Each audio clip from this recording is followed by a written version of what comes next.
4, 3, 2, 1, and go.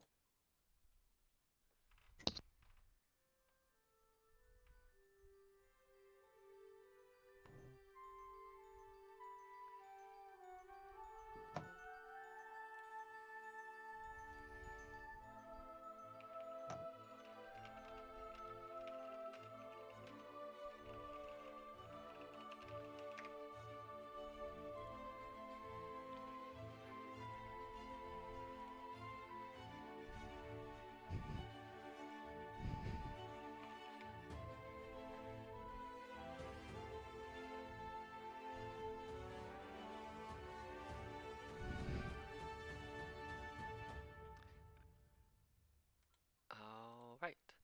So, ooh, that's very loud. There.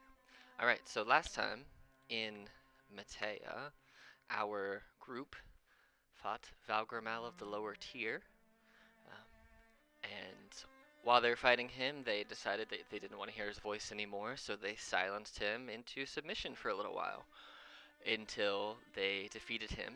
Um, as he went down, he turned himself into the train that they were that they were on board previously. He molded with the train and became the living embodiment of the train itself. Eventually, upon completing that combat, um, the train threw some of the some of the riders and the passengers off of the train. Some, unfortunately, did not survive. Many did, however, survive, including the 4 children that they had previously met. Eventually, the party went and healed all of these children, and Valista kind of went off to the side with the 4th youngest of the children, who had the shadow flu, whose name is Jeremy, the only one whose name you actually know, or did know. And as Valista went off to the sides and was speaking with Jeremy in private, um, Naomi was keeping an eye, as she so often does, on Valista, and noticed that she entombed both of them in ice. And upon the entombment of ice melting away, there was a changed, reformed maybe, Jeremy, who had this ice white skin and hair with diamond blue eyes, wielding a blade of ice in one hand. And after staring for a couple of seconds, you saw this large blue cloak whip around them, and Jeremy and this figure kind of disappeared, and you saw 5, 6, 7 footsteps of ice in the ground leading away from where where Valista was standing with the child. Seeing this, Naomi made her way over, started questioning Valista, but not before swinging her glaive at her numerous times. Um, Eventually, though, Naomi was talked into more so questioning Valista prior to murdering her. She's not quite to the murder part yet, but it was looking grim for a minute there. But eventually, Naomi cast Zone of Truth, of which Valista let take effect, and after a couple of questions, we ended last session with Naomi posing the question to Valista of why did you choose to betray the crown? And to remind you of the specifics of Zone of Truth, Zone of Truth does not require you to answer, but if you do answer, you cannot lie. But you can choose not to answer. There is that. So, that is where we find ourselves now. Naomi awaiting an answer from Melistus regarding her betrayal towards the crown, the whole purpose of why Naomi was sent to find her. Yeah, so here's the deal, gang. I just did it for the lulz. I actually wrote up an answer. All right. I got it done literally last night. Well, Valista, the question has been posed to you. I will turn it to you on how you wish to respond or not respond. The choice is yours. Okay, well, I'm not gonna waste up this thing that I've written up to not say anything. Okay. It seems like a waste. So I will respond. Oh God, I have to remember my voice. I'm sure it was something like this. I'll get into it. So I'm gonna respond. And I respond.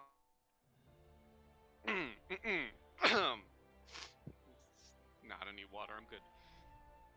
Uh, when I was but a child, I lived a happy and normal life with my parents. It was until your king learned of my existence. A young girl born with a color as dark as the ocean, to two normal human parents interested him. And just like that, I was wrenched from my life.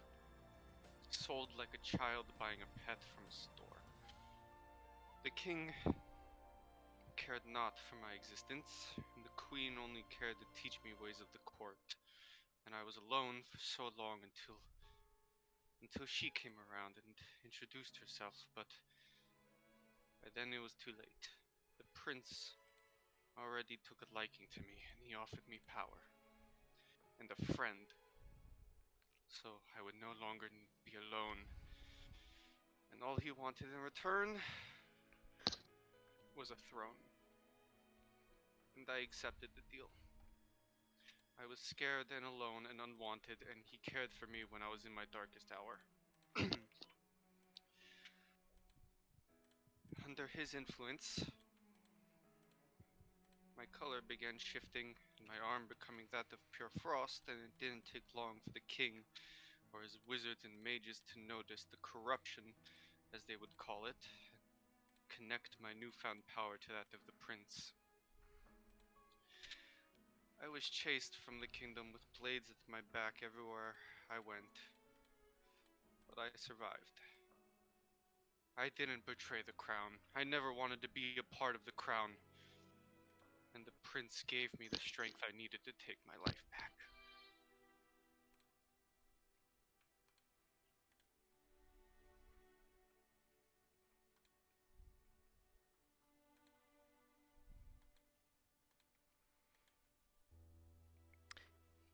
Can Naomi roll a history check on the prince?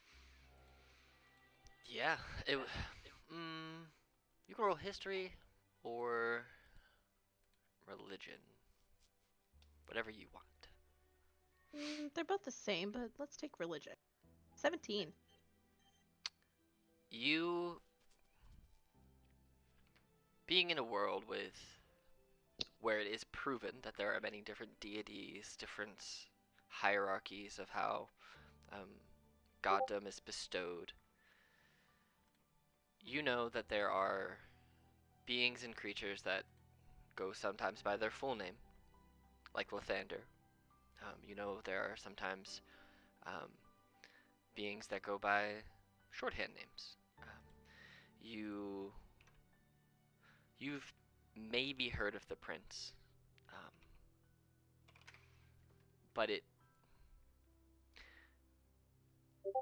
you've heard that it's more like lower deities or lower godlike beings that go by their shorter names or their nicknames. They don't go by a full name and title because they don't necessarily have one.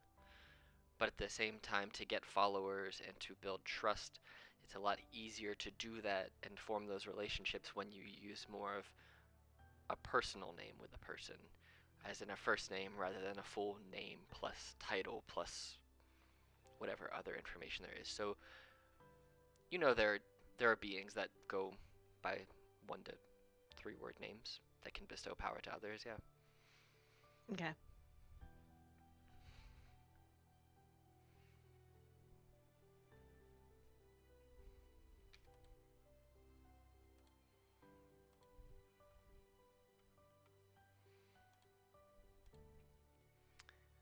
You know, being in the zone of truth, that if you give an answer, it cannot be a falsehood. It is the truth as far as they know it to be.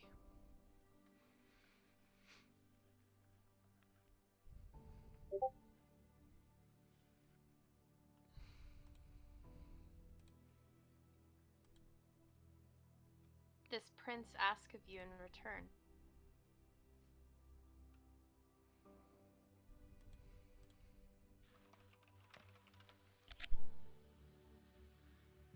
He asked for the throne of the king.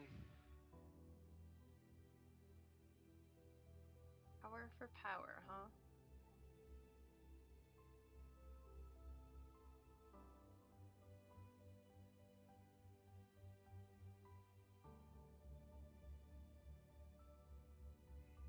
Why would they be so desperate to want you alive?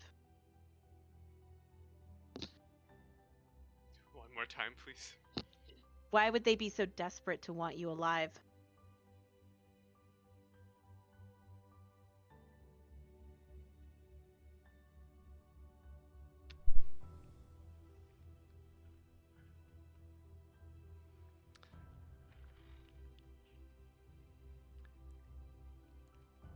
You can roll a history check, Philista, if you want an idea of why they might want you alive.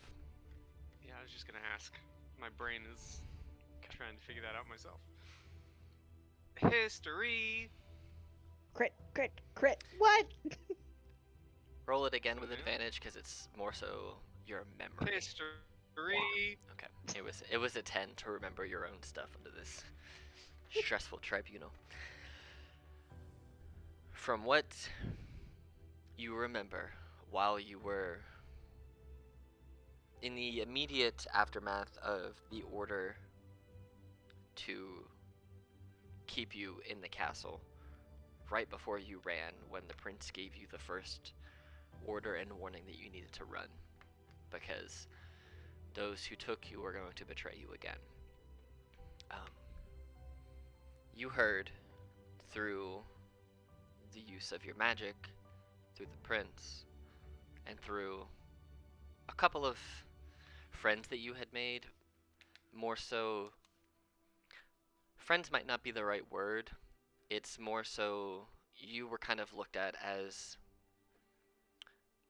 almost a servant or an employee of the crown, in the same way as what a cook is, or a butler is, or a maid. You were in that same kind of tier of where you fell in the pecking order. So those in that same pecking orders, you kind of looked out for each other because you're really all that each other had. So you heard through some of them, through the prince, and through utilizing of your own powers, that they wanted to retain you, increase your power, figure out the source of your power, and then use it for their own ways and means.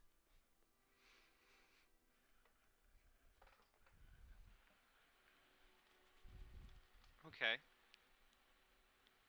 Um,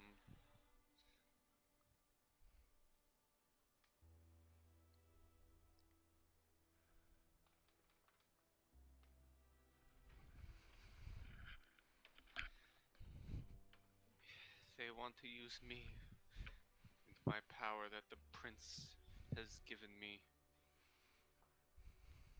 for themselves.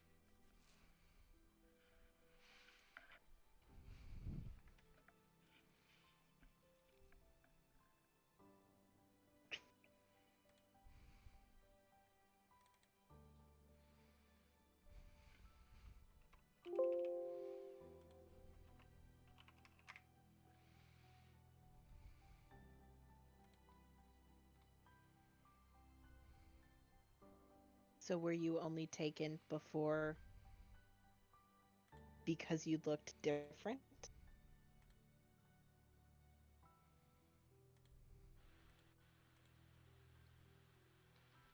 I was taken because I was exotic to them.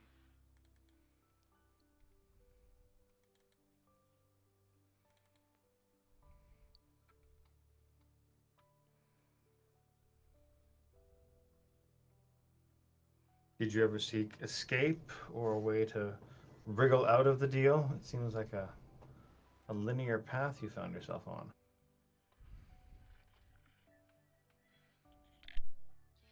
I was alone and I was scared. Escape never seemed an option.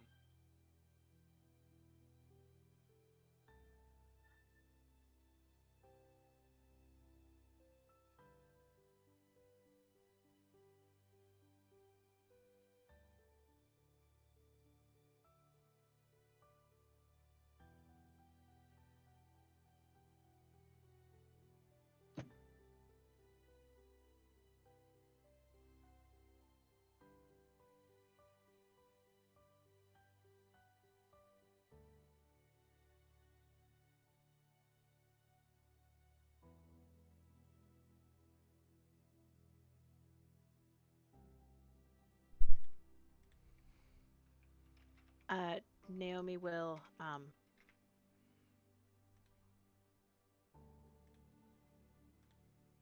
drop Zone of Truth, put her glaive on her back, and walk up to this child and squat down at it. You said you know how to get out of here, right? Um, well, we can take you to our home. And we kind of know how to get there. And you see that she looks around at the sky and kind of looks to see where the stars are pointed, and she kind of, you see her tracing, looking past the giant moon off to the west a little bit, and you can see her actively like drawing shapes with her fingers, kind of to where the stars are. She's drawing this home shape in the air almost, just kind of miming it, and just kind of follows it down, and then she points off into the distance towards the west. It says, I think it's yes, it's definitely that way. It's a few days, but it's that way.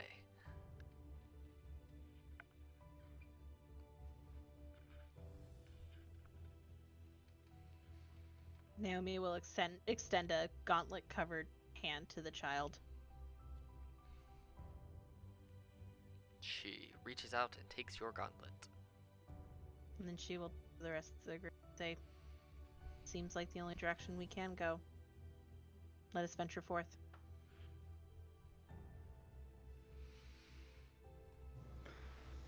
Yes.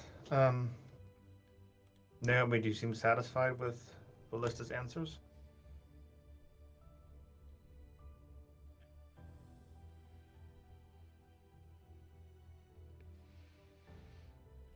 I am wary on more accounts, but for now,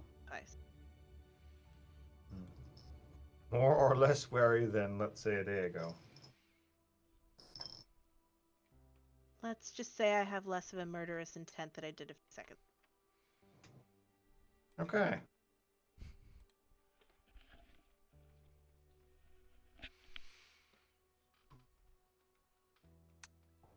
You Shall we? see, yeah, the small child looks to the other two children. One, the other young girl, about her age, says, Kelly, looks over to the little bit older boy and goes, Brandon, I think it's time we finally get to go home. I think we should go. We're gonna have to make camp, but camping's always exciting, right? And they both kind of smile and nod. You can tell that she's definitely, of the three, she is the most childlike. Um, Still, she's not old, but comparatively, she's not as old as the other two.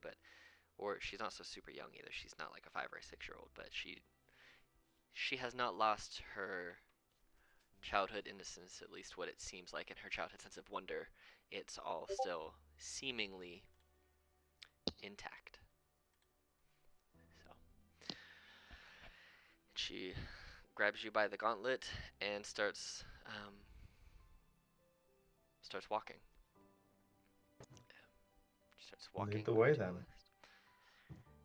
As she leads the way, it does get darker and darker, but eventually she leads you kind of off into this forest, um, where you can still see, but you can see that it's getting very, very dark very quickly. The overhead of these trees is very thick.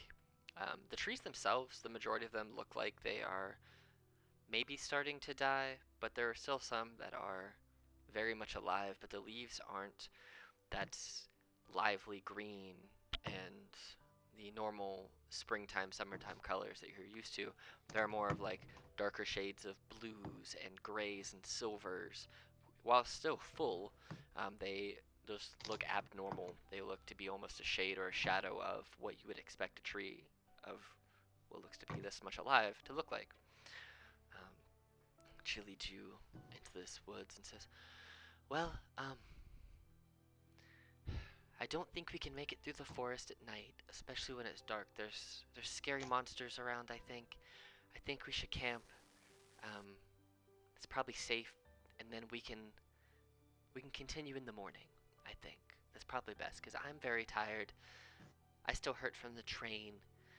And you look over at the other two children, Kelly and Brandon, and you can see that they are starting to look a bit weary, and just, you can tell they're tired, but they're not.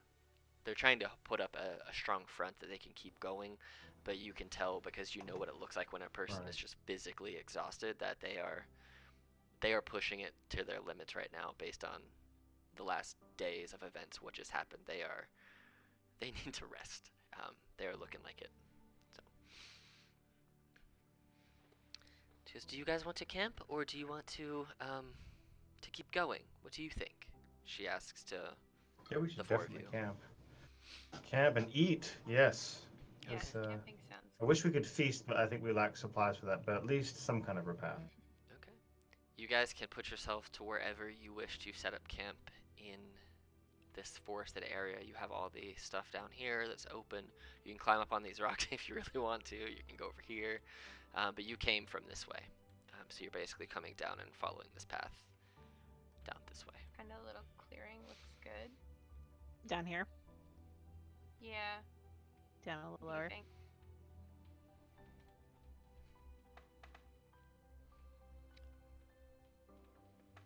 Agree.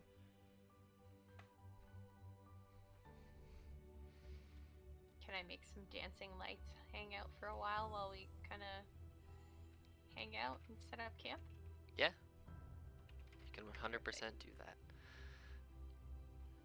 There might be dancing light spell tokens somewhere. Maybe. Let me check. I did not make any, no. Sorry. I looked. There's none there. Okay. But I'll cast light like on a branch or something to give us some overhead light for a little bit. Ooh, fair. fancy. Oh, here you go. Here's some. Boop. Oh. There's some dancing lights. I don't know if I can add this. I might be able to add this to your thing. Oh, I can. Sweet. Anthea. There you go. Now you should have some dancing lights in your journal. Oh, thank you. There's also fireflies, Or white sparkler, and a yellow sparkler, if you want those. You just let me know. I will pick up this little girl and carry her so she doesn't have to walk anymore. Okay. And she happily lets you eat her off the ground. Just pluck. She Just goes, set her against my shoulder and let her sleep. Let her rest. "Thank you, big metal lady." She like rests her head against your shoulder and falls asleep. My name is. And you see And she's gone. And the she's gone. boy Brandon goes, her name is her name's Sarah. She can sleep pretty much wherever she wants to. You know. But yeah, you can put yourself wherever you want to put yourself, and I'll just move her to wherever you are. Okay. So you don't feel like you have to sleep in the middle of the path. Cool. I'm over here. Cool. Can I use my last spell slot and take 10 minutes and summon Simon? Sure. Simon. Alright. these two are gonna make their way just kind of over here and just hang out. Simon the Doge. Simon, in here. Cool. All right, so you guys can start setting up camp, kind of posting dancing lights up around the place, getting some food, because you guys all have your rations that you typically carry with you in like your traveling packs whenever you're going anywhere. And while there's not necessarily a lot of food around here, you can try to look for some food if you wish, something edible. That's up to you. Anthea, wanna forage? See what Ooh, yes. to expand these hardtack things.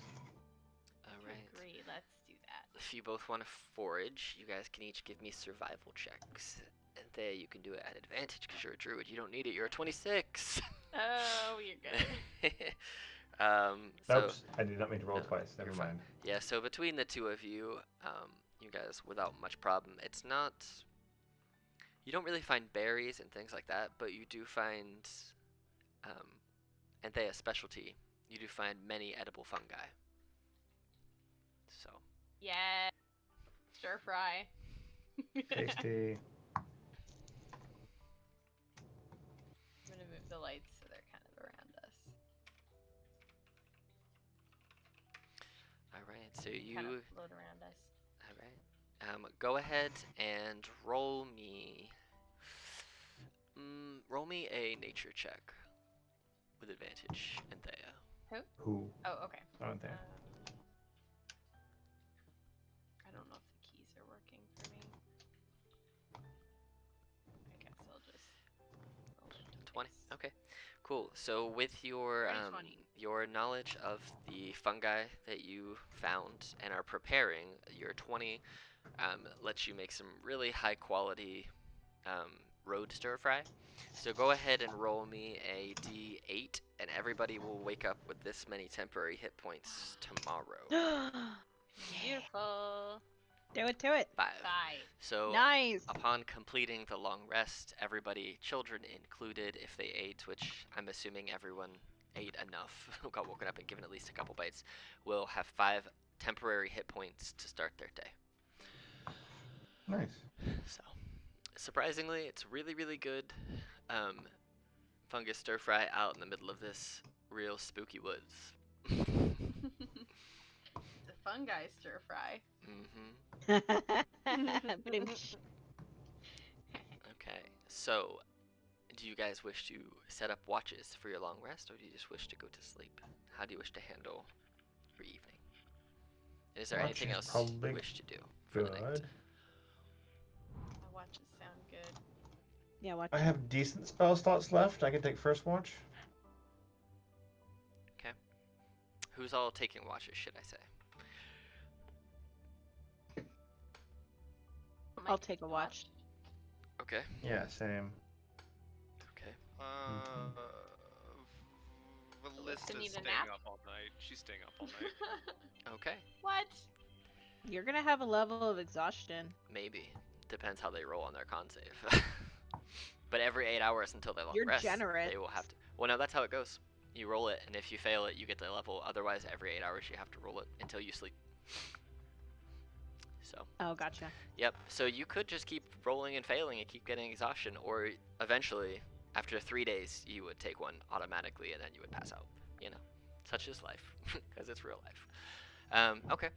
So whoever's up first, as well as Vallista, because you're going to be up all night long, you can each roll a perception check. All right. If I can get D&D Beyond to cooperate. It's being a little buggy. Ooh. Jeez. All right. So as you Good job, Ballista. are keeping watch, Pax, you're keeping an eye generally on the group and your immediate surroundings, making sure that the kids are asleep and nothing's really bothering them.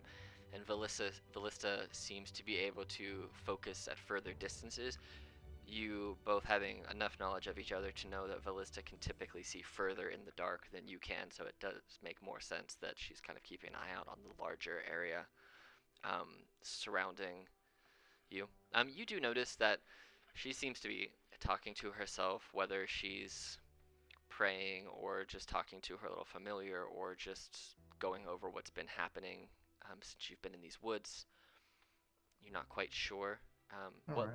what languages do you speak? I probably activate a message to just be like, especially since we're at watches in different places, just be like, "Hey, you praying or talking to an animal? You good?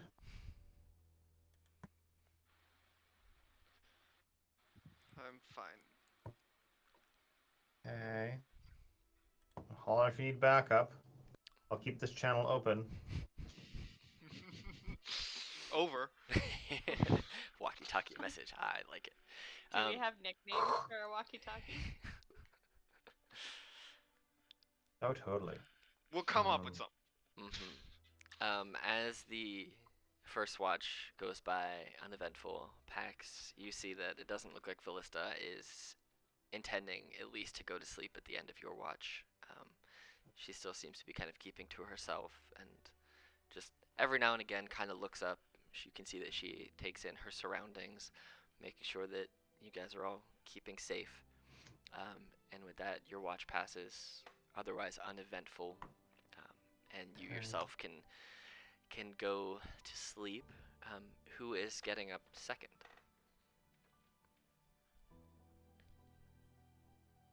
Naomi will take second watch. Okay. You wake up, and at this point, you see that Sarah has come over. Sarah is asleep on you, and Kelly has just plop plop. You have these two small young girls just sleeping, one leaning up against your shoulder, just snoring and drooling all over your nice armor.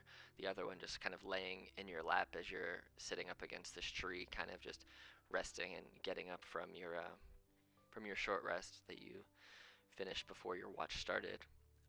You can see that Pax lays down, ready to pack it in for the night, and Villis is kind of sitting across from you, the other side of camp, just kind of keeping to herself. You can go, you both can roll me perception checks if you want, Vallista and Naomi. Okay. Vallista, you've been keeping an eye out for a few hours at this point, so you have that inner confidence that if anything was going to happen, you probably were going to notice it by this point. Naomi, you see that Vallista does keep her eyes up and kind of looks around every now and again, but she seems to be just mumbling, and you've talked to yourself before. It's not out of the ordinary for people just to kind of talk things through, but you do hear some mumbles across the way, but it's nothing super loud. She is over across the way, kind of minding her own business. Can I make it out? You do not. So you can read her. You can read some lips from this distance, but it's dark enough, and you don't understand the language that she's speaking in. So Okay. it just kind of sounds like garbled gibberish to you. So. Okay. Yeah, I'm just kind of staying still for the girls so that they can rest. Maybe gently petting the one that fell asleep in my lap, like gently rubbing her head, humming a song, and every now and then I reach over and I touch a rock that's near me and I just continuously cast light on it. There's always like a dimness of light around us. Okay. You do notice as the night kind of advances, it does get colder and colder as the fire kind of starts to not go out, but it's kind of burning down to its slow burning coals and embers, and there's still a little bit of heat. It doesn't really produce a lot of light, but it's producing enough heat just to kind of keep that chill away, but you are starting to get a little bit of frost kind of creeping up your armor here and there. I look over at Simon and give him a little nod, and he kind of like gets like very slowly to his four little feet and just kind of like stretches and gives a big yawn, and he kind of like trots over here and grabs a stick, goes over to the fire, drops it in, trots over here, grabs a stick, drops it in, goes over here, grabs a stick, trots it in, drops it in, and he kind of does that until he gets the fire going again, and then he'll settle back down and go back to his post.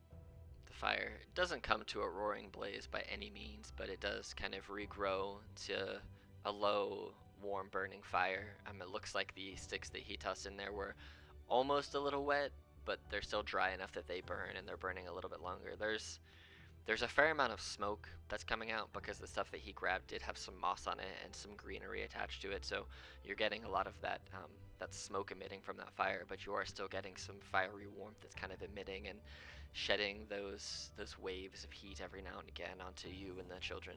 Mainly you and the children are keeping each other warm by like sharing body heat, but the heat does kind of caress over you every now and again, taking that chill away as it's starting to encroach upon you through your heavy armor.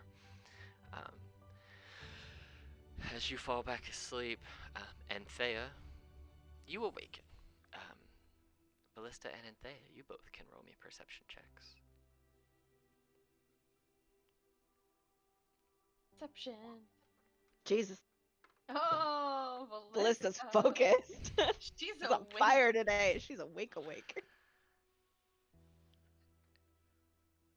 As you wake up, Anthea, you look over, and it doesn't look like Ballista's been asleep yet. You can see that she's looking tired, but doesn't look like she has rested. Looks like she may have cried again since earlier when the situation with Jeremy happened. And you hear her kind of mumbling to herself, just kind of speaking. But as you look around, you notice the fire has started itself to die down, and it's getting very cold. You see that the remnants of the fire that are still left burning in the pit that you guys made are burning this light blue color, which is odd because normally blue flame burns very hot, but as you kind of creep a little bit closer to these blue flames, the fire is not emitting any sense of heat. It's almost like it's burning cold. And as you kind of put your hands around it, you being very attuned to nature, this is odd, this is different, this isn't something that normally occurs in any fire that you've ever seen outside of like a magical laboratory where they're doing this on purpose. This doesn't naturally happen out in the plains in nature. Nothing without otherwise being influenced causes a fire to burn cold.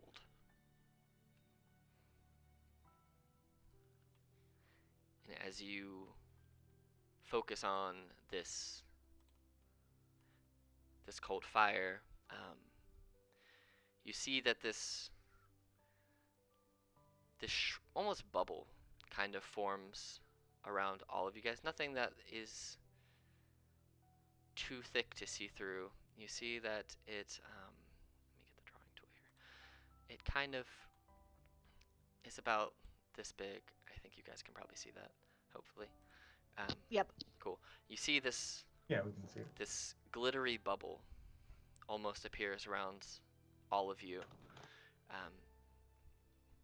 And it kind of starts to snow a little bit. It's almost like you're inside of a snow globe. And as you look around, everyone's still very much asleep. It doesn't look like, as the snowflakes fall and land on the faces of your companions and on Simon and on the children, yourself as well, and Ballista, it doesn't look like the snowflakes themselves are cold enough to do anything to wake them up. And as you feel for the snow as it lands on your hands, it's almost this sense of comfort as it lands on your skin. It doesn't melt immediately, but it kind of absorbs into you and makes you feel this sense of curiosity.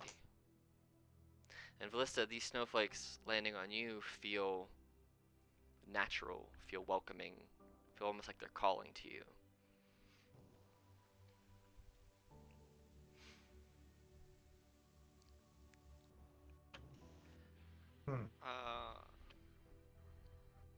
I just slowly stand up, and I kind of undo the cloak on my one arm that has all the frost, and I kind of just close my eyes and kind of put my arms out and kind of start dancing in the frost. Anthea, you see, for the first time since you've known her, Ballista almost looking unburdened and free, as you see this small smile kind of creep across her face as she removes the cloak from herself and just starts to dance in the snowfall.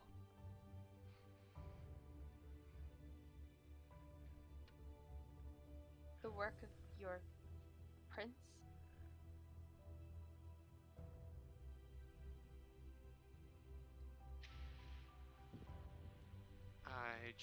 I don't answer. I just have a big old smile on my face, eyes are closed, and I just keep dancing.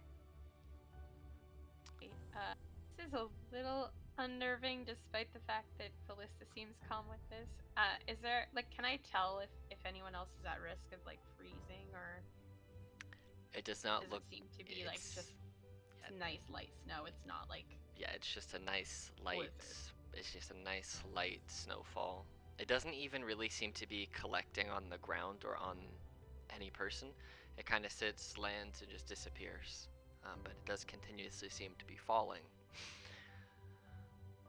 And you see that the bubble that you could see through, the glittering bubble that was once transparent, is now becoming more white and blue, almost like you yourself are in this snow cloud. Not so much that you're snowblind, but you can kind of see that this barrier is there.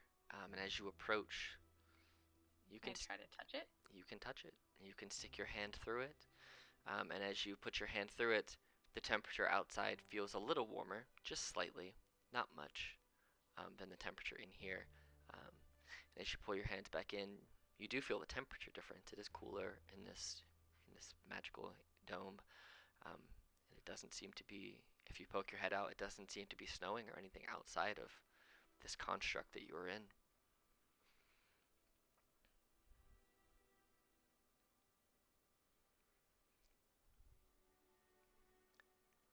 Hey. Well, it seems to be safe. As I look at Ballista again. And then sort of try to stoke the fire a little and then settle in and just watch really closely to make sure nobody seems to be freezing. But it seems to be safe. So I'm not going to wake anybody up. Okay. As you're sitting there stoking the flames, you start to hear what sounds like purring buried in snow, mixed with almost like an icicle being pulled through gravel. Kind of this vocal pattern that seems to be speaking, but you don't understand what it says. And as this voice kind of carries softly through this dome that has been created, you see that over here, a door starts to form very slowly, but a door does begin to form right there out of snow. And as this door slowly builds out of snow, that only in this one place does it seem to be collecting. It seems to be magically rising itself up, and you see that this frame, once complete, seems to be made with this dark blackish bluish ice, and the door itself almost that of sheer glass, looking to what you would imagine an ice door would look like. And you see that it just kind of cracks open, and Getting ready a weapon in case anything jumps out. okay, you feel this cold breeze blow through quite strongly. The fire flickers for a second, and snow kind of permeates out of it.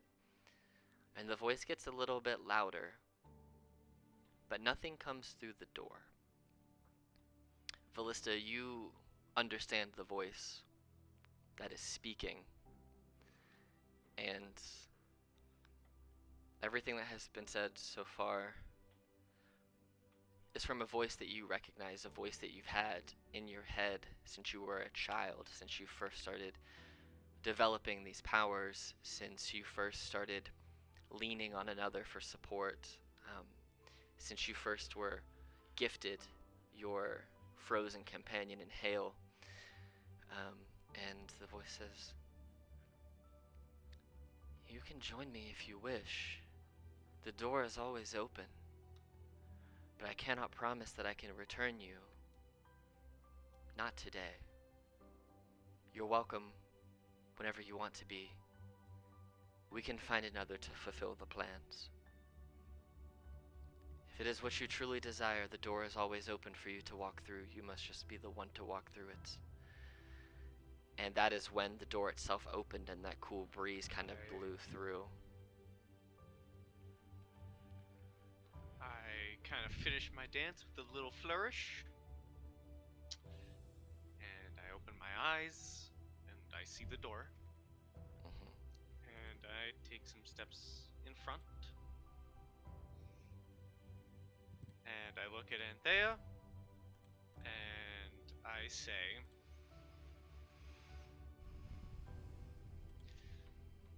"It is fine. All is fine. All of you will be just okay, but it is my time. He is calling to me, and Will you go?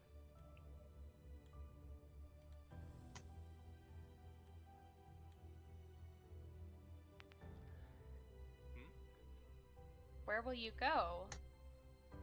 Can you not get us out of here? Also?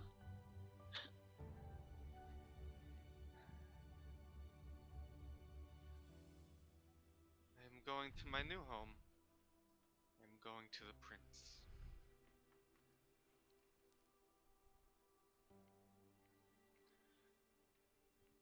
And I turn, and I walk inside. As you Not gonna stop him. Or her, sorry. walk through the door, I'm gonna move the stupid door out of here because it's in my way. As you see Vallista opening the door, Naomi, you awaken to Simon barking in your head for Vallista opening a door. And as you awake, you see Vallista, and you barely hear what Vallista says to Anthea, that she's going to her new home with the prince, and she opens the door, and you see Anthea taking no action with which to stop Vallista, and Vallista steps through the door, and as Vallista steps through the door, it closes behind her, and in of itself, it disappears. You notice at this point that the area around you is snowing, and there's this weird globe around you that's kind of keeping you all not. It looks like a barrier, but you obviously don't know because you haven't explored it. But it's almost like you are being snowed on, but it doesn't feel that much colder than what it was.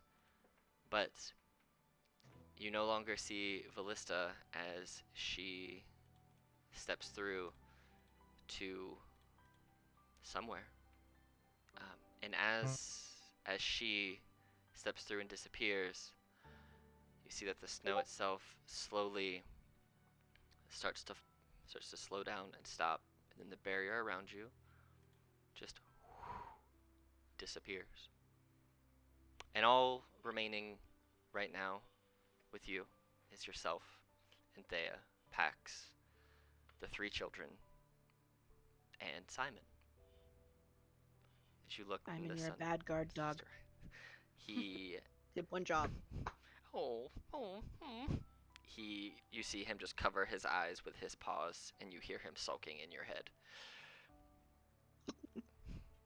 And the sun, as you look over, starts to just break over the horizon, and Oh, the spooter is so he still has vision to see what's going on the map. Because his token no longer has vision on the map. The spooter is a vision token for Pi. Okay. For Pi. The all-seeing spooter. The all-seeing Theo. But you see that these rays of the sun come over the horizon, but they're not that bright. It's still very, very dimly lit, almost like it's dusk, but you see the sun rising. But it almost looks like it went from night to dusk again. Instead of a sunrise, it's like a sunset, but the sun itself is rising, so it's very confusing for your senses. That's not normal. And you and Anthea awaken with Vallista now gone. What do you do? I just woke up like, hello, who's making breakfast? Mm-hmm. Is there leftover fungi stir fry? Yeah, if you want there to be. What I miss? You look surprised. You all do Ballista have a went long in rest. a door. So Ballista seems to have gone. Door, magic things, strangeness.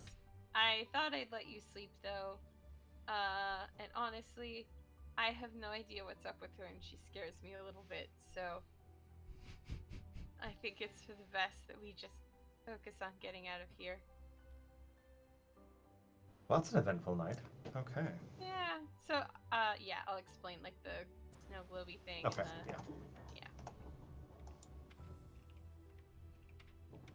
Pax is suitably odd. It's like, what? No. Really? Okay.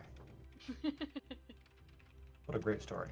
But Amazing. also sad to lose a team member.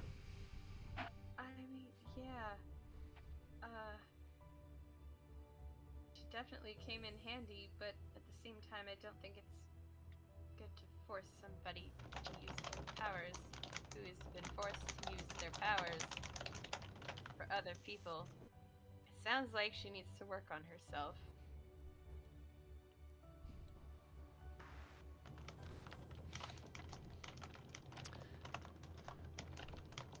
As you guys are all waking up, the children are also stirring, and they look for some leftover day-old fungi stir fry, and you all benefit from the effects of a long rest. You have all leveled up to level 10, and you all have 5 temporary hit points from your fungi stir fry. I can add temporary hit points to your bar because you know you need those. But what would you guys like to do?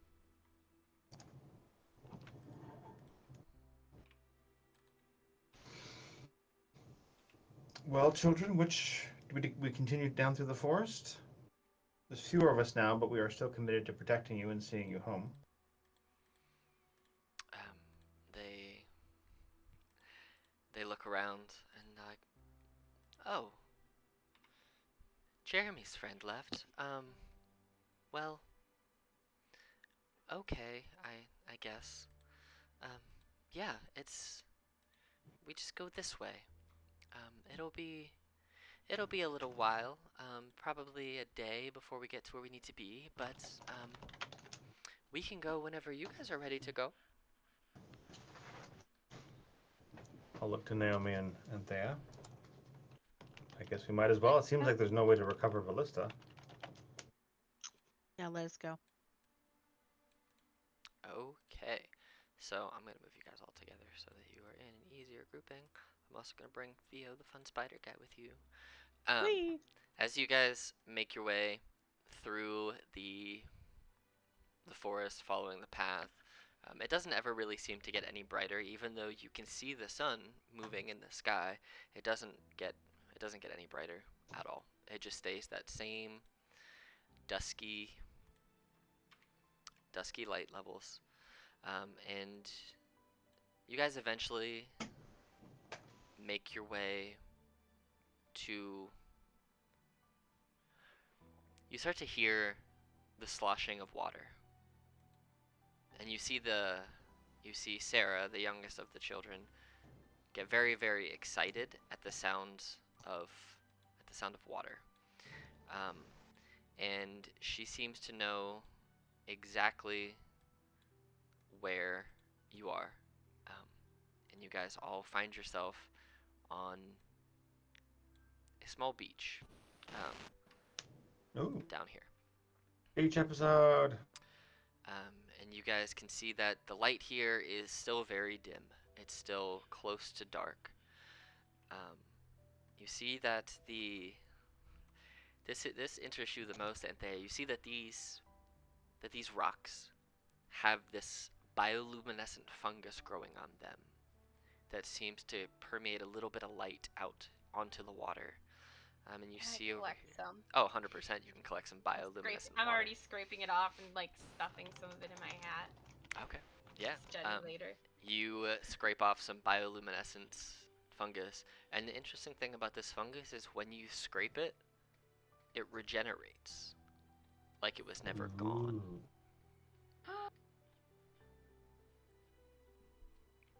So, as you scrape it off, you do notice though that there are a couple of boats over there, and you see that the kids kind of start making their way over towards the boats, and you hear them say, "We have to take the boats across the water. It's dangerous, but we can probably make it if we go." Why is it dangerous? Have you ever been on a boat? I assume I've been on an airship, I guess. But DM, have I been on a boat? I It's imagine I've been on lots of boats, actually. Yeah, it's just a canoe. So, Okay. oh wait, Like, well, kid, let me tell you about boats. That's When it's why. small, you keep your center There- of gravity low. there's the boats. I'm trying to teach kid about boat. There were boats there. I put them on the wrong layer. But there are canoes over here, little boats that you see over here. Boats. Boats. And they're just like, yeah, don't rock them. That's how you fall in the water. And as you... And stay low and move slow. We're doing boat safety. Right. As you guys look in this water, or make the boats a little bit bigger, just so you can have actual like space on them. You see that each boat is big enough for about 3 adults, but between the 3 of you and the 3 kids and Simon, you can fit on the boats. But you are going to need somebody to row each boat. Looking at them, you see there are oars with these boats. The water itself seems uncomfortably calm, and the water does not seem like you can see down it. It's very dark. The water itself is very dark, not a lot of light in it. The sunlight does not seem to permeate the water surface, but it is very calm.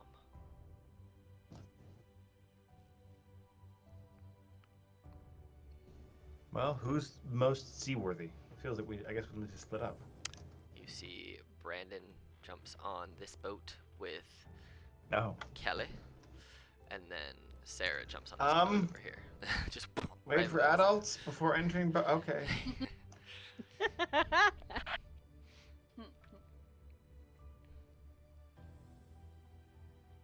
Let me just. I think I can get us some help to make the boats go. If you'd like me to try something, then we wouldn't have to worry about Like what? if it capsizes or anything. Well, I could try to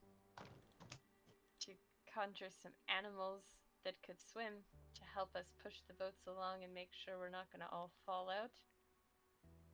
Would that be helpful? And you see the kids get very excited at the sound of that. That's good. And like, you can control the fish? And their Well- eyes get real big, like they want you to control the fish because they're children. So, I love it. Okay. and you see that they're like getting super excited. And this is the most lively you have seen these children. And they seem legitimately happy and excited. And they're all like hands on their knees, just waiting, just staring at you uncomfortably like, long, staring. without blinking. They're Okay. just staring at you. I mean, we could just row Intensity. the boat, but this is more fun. Yeah, so basically I want to conjure animals, and I want to do some kind of shark, probably. Okay. Let's see. So I can do. I'm just gonna pop it in here and see if it. There we go. You can summon octopus beasts if you want to. Oh my god. You can summon one beast. You can summon 8 octopi if you want to. 4 things of half CR, 2 of 1, or 1 of 2. So you could basically summon 2 giant octopi if you want to. Ooh, let's or do that. or giant And then they antheas can- that could pull them, or giant glebas that could pull them. Because that's funny. Reef sharks, Sounds- seahorses, summon whatever you want. All right, let's do. Well, they requested fish. I feel Dolphins. like some sharks would be fun. Oh yeah, or dolphins? Where would they be? They're not on here. So you want to do sharks? Yeah, let's do sharks. You want hammerhead or regular sharks? Regular sharks, please.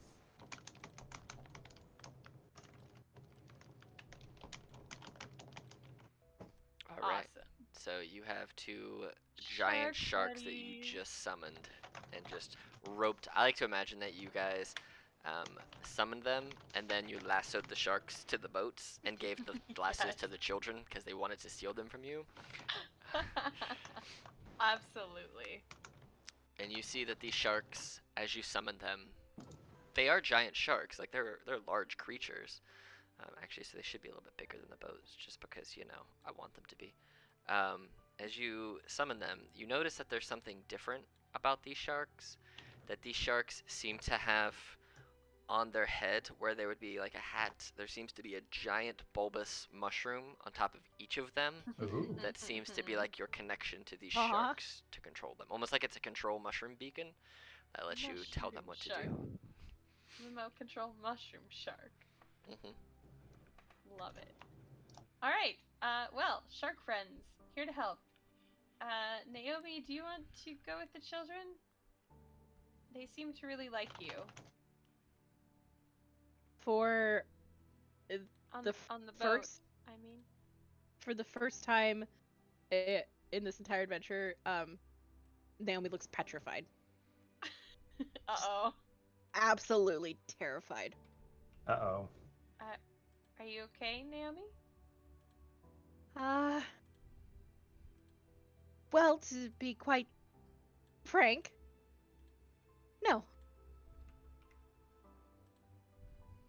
What's the issue? Is it the water or the boats or the kids? Kids Well, can be scary. if it was the kids, I would be having a much different reaction far earlier. It's the water.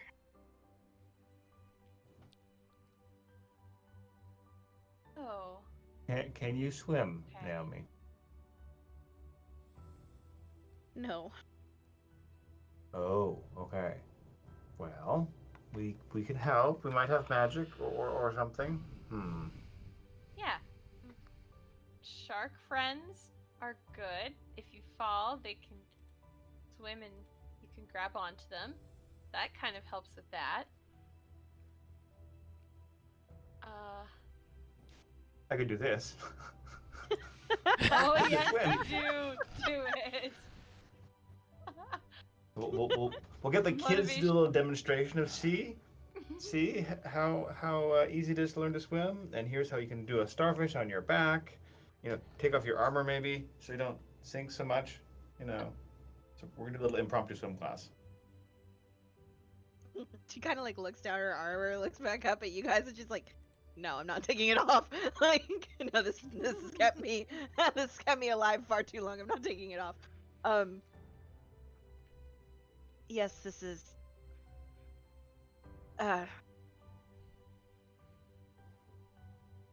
I would prefer not to be the one with the children because I feel like I may not be able to protect them in this time.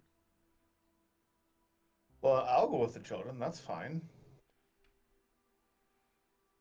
I will go with Naomi, and if anything happens, I'll be right there, and I can help you, and sharks can help you. Yeah, and we'll have animated tree friend, who's whose name I totally didn't forget, who can also fly, so he'll be hanging out.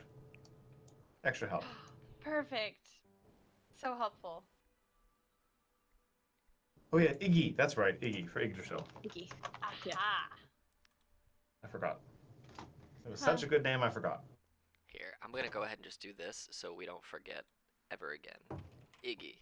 His name has been changed on Yay. his token. It now says Iggy, so we have forever memory, because I also forgot what his name was.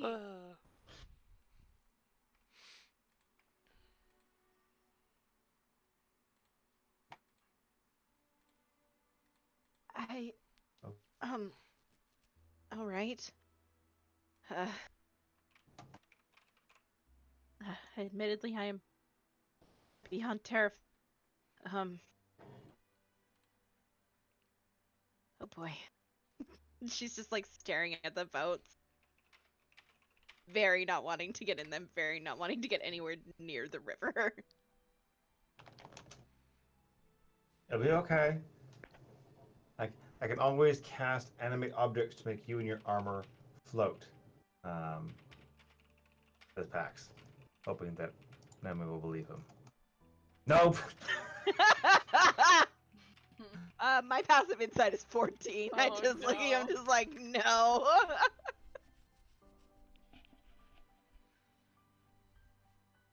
um.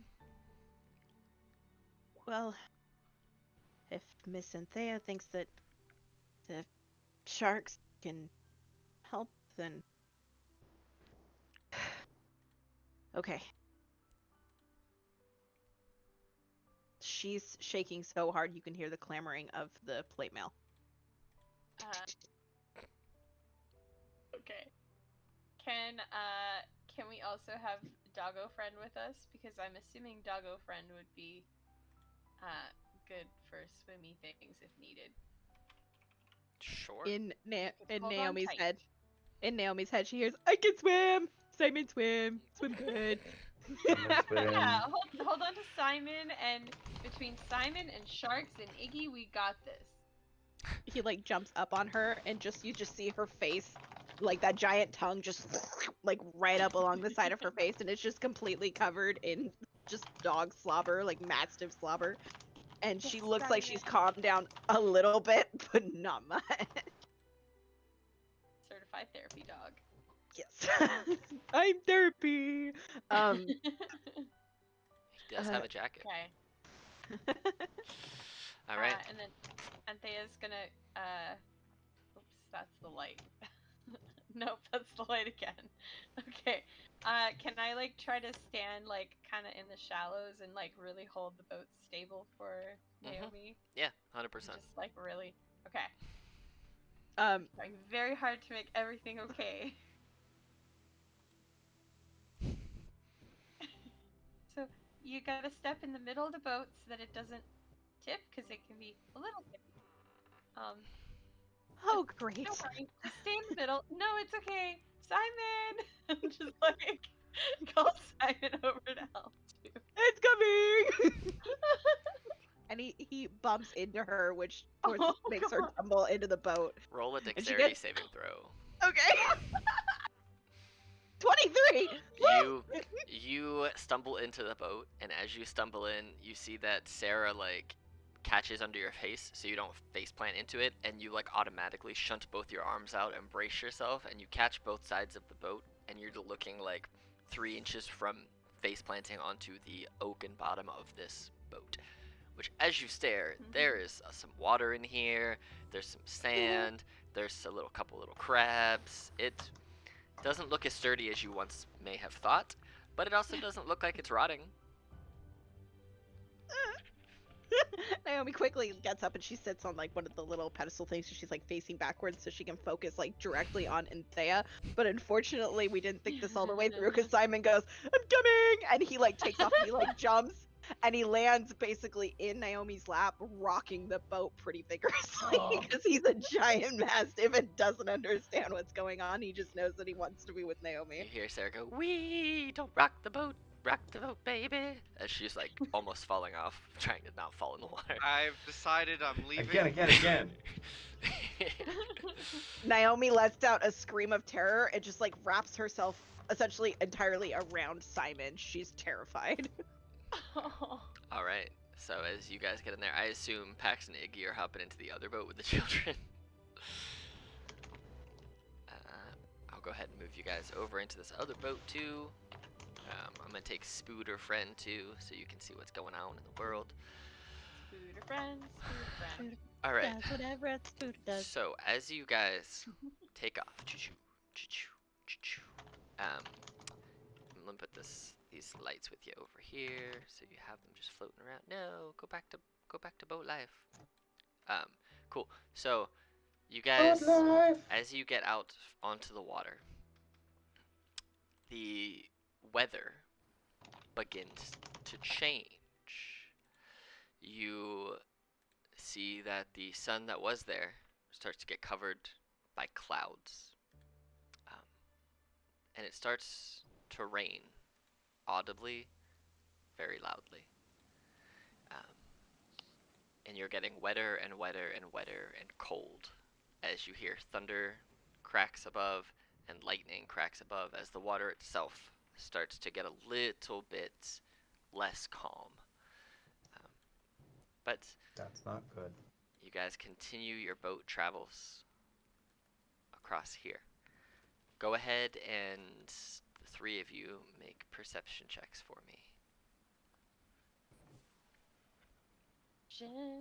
I would argue that Naomi can't because she is just clutching onto Simon for dear life. So if you'd like, I'll have Simon roll, but Naomi, there's absolutely no way that she's petrified. Simon is licking your face, trying to keep you safe and secure. So we'll just say you just don't It's roll. okay. You'll be fine. With those rolls, Pax, you see the other side, the little bit of light that's kind of permeating from the glowing rocks on the other bank over there. Same as the rocks before. You see them. Because you're focusing on making sure, with the weather getting bad, and you're really the person in control of this boat, making sure that the children don't fall out, that you and Iggy are directing the shark the right way, so you have a beeline to where you're going. And Thea, you see Naomi trying to, not fall out the boat, freaking out because it's raining, and it's getting colder and windier and more blustery. But as you're doing that and kind of keeping an eye out, kind of following the trail that Pax is making for you guys. Oh no, come back. There we go. Ah! No. Yeah, see if it'll... Nope, it won't let me take them all separate. Whatever, it's fine. So you see Pax's boat's a little bit ahead of you guys. Just think of it that way. He's a solid, he's about halfway to here where you guys are behind. So you're kind of following Pax's lead right now on boat stuff. But you do see, only for a quick second, over here, this dark shadow of some amorphous figure in the water. You're not quite sure what it is, but the shadow itself was very long. It looked to be maybe a tendril of sorts. You're not quite sure, but for as far as you can see, deep into the water from where you are, it was easily 40 feet plus just from whatever this tendril was in this dark, unseeable water. You just saw the shadow kind of... Okay. Yep. I'll share as much with the group. So that's what you saw, Anthea, Pex, as you were directing the group. You see some fish every now and again, but Anthea is the one who saw that dark tendril off in the distance. Anthea, with her okay. team. Yeah. You let us know, Anthea? Oh, I see the thing? Yeah, you see the tendril. That's Oh, at least yeah. 40 feet long, Uh, shadow-wise. I'm gonna... Oh, shoot. Is there a way to tell Pax without telling Naomi? 'Cause I no. don't I have understand. message. You can Probably just not. wave to me and give a I'm just, knowing look, and I can I'm message just, back. making tentacle with my arms. I'm making blub blub in the water. It doesn't seem like it's tentacles, coming towards you. It seemed to be kind of swimming off the other way. So it doesn't seem like Okay. it's Okay. coming your way, but you did just see this really long 40-plus foot tendril shadow kind of just permeate deep into the water. With an 11, you don't really make out too much. She's dancing in the rain, maybe trying to distract Naomi. Maybe you don't know. I'll dance as well. Yes. So Maybe you I will roll do a little bit of roll a roll vine me a dance. Teamwork. performance check. Roll me a Okay. performance check. I want to see how well you dance in the rain. Anthea Okay. or Pax. Pax? Plus Oh 12. my god, Pax. Pax, yes! Pax is dancing with Iggy on this boat in the rain, and you see his whole boat start like rocking as all four of them start dancing, and then the shark just gets frustrated and just like pulls harder, and just kind of all of you like lurch forward a minute, not falling, but you all lurch, and you can tell you hear Okay. if you Sorry, can Mom. if you can imagine what it would sound like for a shark to be laughing under their breath, imagine that sound as they just like ha lurch you forward. But as time goes, you're on the lake for probably an hour because the storm prolongs your travel. But you do eventually make it across the way, and I will just individually pop all you over here because I don't want to drag the boats onto shore. You do all make it over across the land. Naomi's probably kissing the land if I had to imagine. Hey, look, a shark came with you. 100%. Land shark! Land shark. It's a beer. It's a good one. So the sharks eventually, if I you give want, them little pats on the head. and then they disappear. Oh, Do you want them to stay? ooh. I wanted. Can I send one of them to go check out and see if they see anything?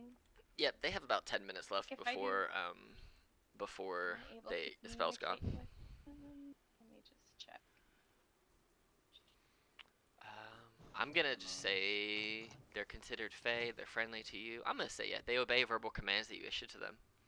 So sure, we'll say that if you say go see this, go investigate, we'll say they get one sentence back to you, and that's all they can say because they're just Fae summoned sharks. Okay. Yeah, I'll send them back just out of curiosity to see what was there. Because I'm curious and I need to know for science. For science. Okay, so do you want me to tell you out loud, or do you want to know in your head? Ooh. Sure, in my head. Okay, I'll whisper it. From sharks. I will whisper it to you.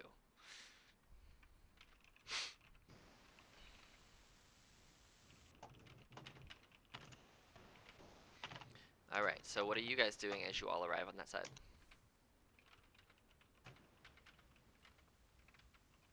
I just want to say I almost just Give high fives to the instinctually kids answered for not that barking. question.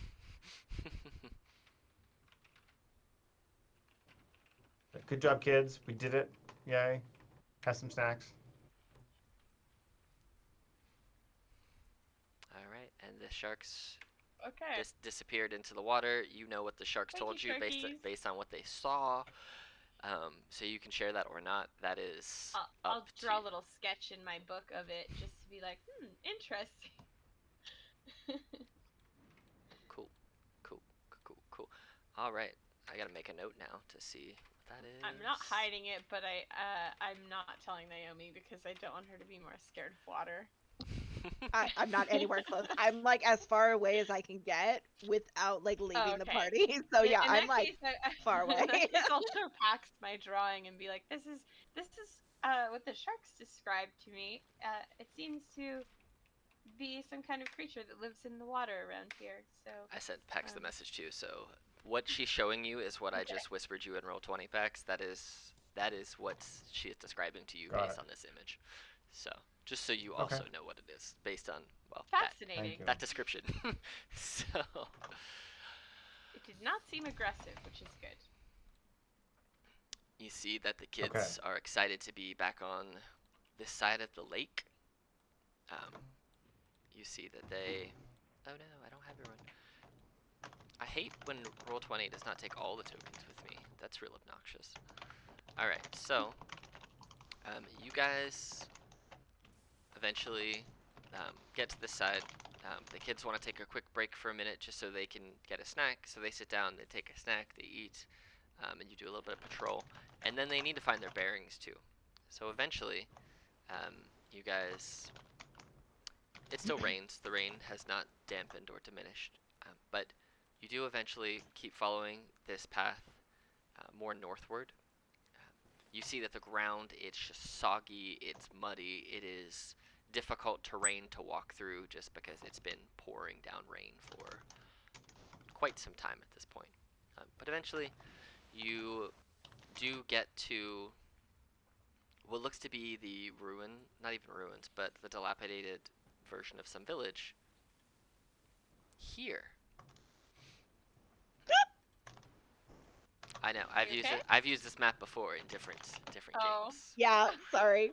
This is the second map that I've seen so far today. But it that I've already works. seen. But It works. Like I'm not arguing that at Yeah. all. I just find it very funny. That is Right. all. Right. There aren't sexy orcs to swoon your way through this time, though. Gosh darn it. I I know. mean, we're literally like a class of almost charisma casters. So like, yeah. Right. All right. So as you guys, Where's Simon? oh, I forgot to bring Simon. See, it doesn't bring every token. All right. Sadness. Sad know. bears. I know. All right. Let's see here. All right. So Simon is right there. Cool. As you guys approach this town, you see that the kids get very excited, and they start talking amongst themselves like, "We're home! We've made it! We're finally home!" And they run ahead, off into looks to be this busted up village of a town, and they kind of run off in the distance, way ahead of you. I'm gonna I'll sort of try to yell after them, like, please be careful. There might be sharp nails or something. and I'm gonna GM layer them for a minute as they just run out like Oh, no. through the town down these roads. I don't know, Hey, be safe. Oh. right? And so Please as, don't run. right, they all kind of disappear off into the way. As you guys get into this town, you see that it looks abandoned. It looks destroyed. It looks like something or someone has come through and destroyed the majority of this town. As you look around, just upon entering, you see that there is a sign, very, very busted up, very old. The wood looks very, very rotten. And you see that it says, "Welcome to Yarpston."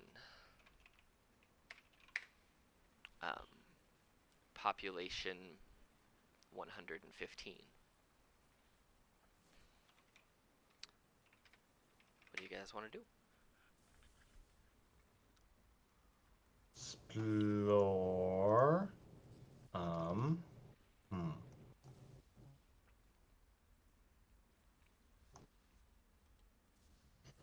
I will hop on Iggy and fly around a bit and see what we have. Get an arrow view. Okay. Fly and scout.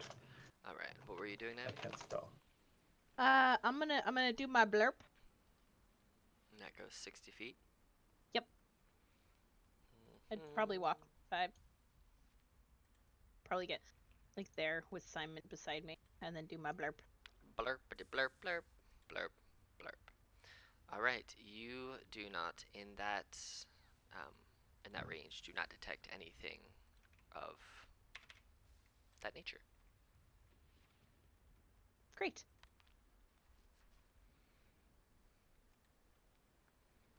Turn off my blurp. Bye blurp. Okay. Orb. No blurp for you. All right. Yeah. So you don't detect that, and you guys are free to explore this town as you see fit. And I will tell you what you see if you want to go anywhere particular or what.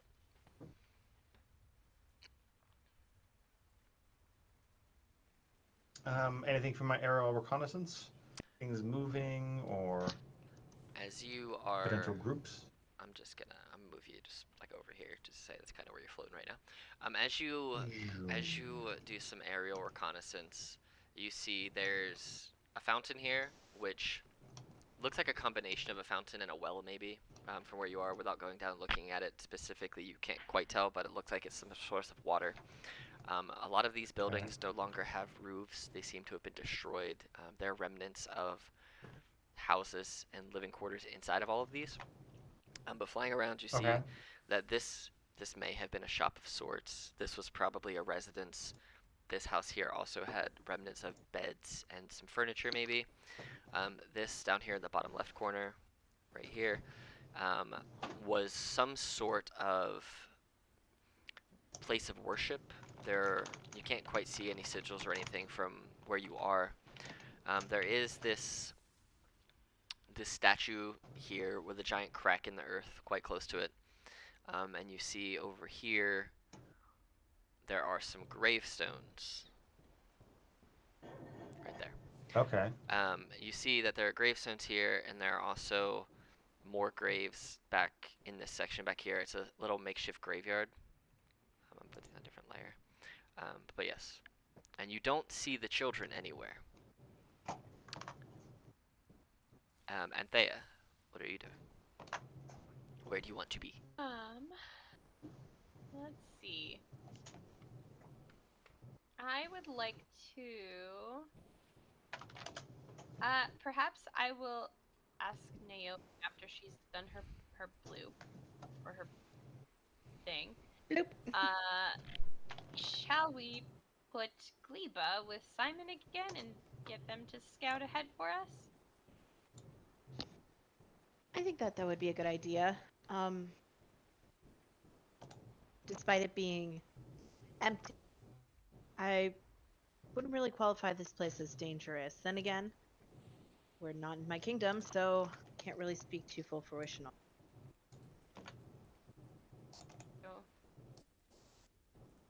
So it seems safe. There's nothing bad that you're sensing. Nothing at least around here in particular. I'll check as we get a little further into town, but I mean, if this is the children's home, it can't particularly be bad. At least I would hope not. Does it look like I wonder this how long place ago it was so their home. destroyed? Yeah. Doesn't seem very safe for children. People take refuge in unexpected places in tough times. Maybe that's the situation that we're dealing with here. Yeah, true. All right. In that case, I will just start to head towards one of the houses. Let's say this one. Okay. So you move to that house. Are you moving Simon and Gleba somewhere?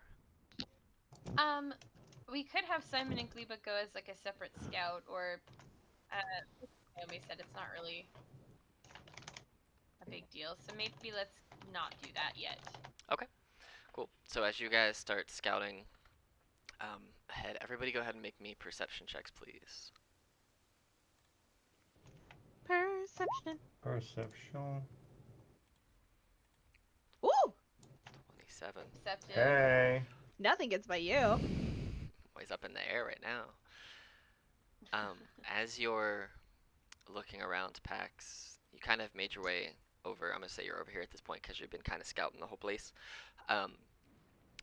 You see that of these 4 graves, these gravestones, that for a split second, it looked like you saw, just as you're starting to fly up and kind of out the corner of your eye when you first noticed them, it looked like you saw something run into them, but there's nothing there.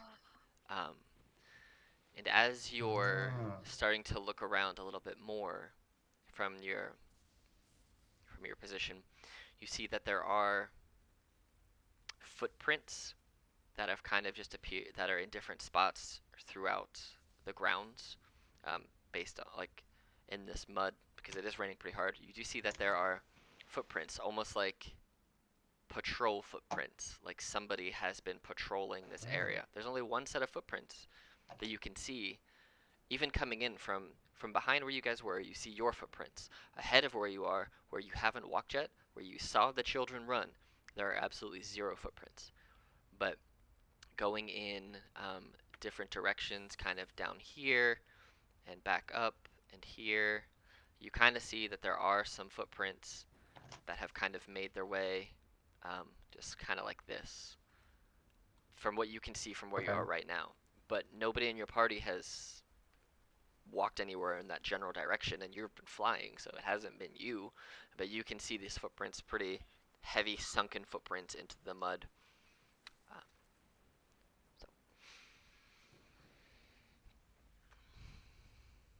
I'll point that out to the rest of the group for sure.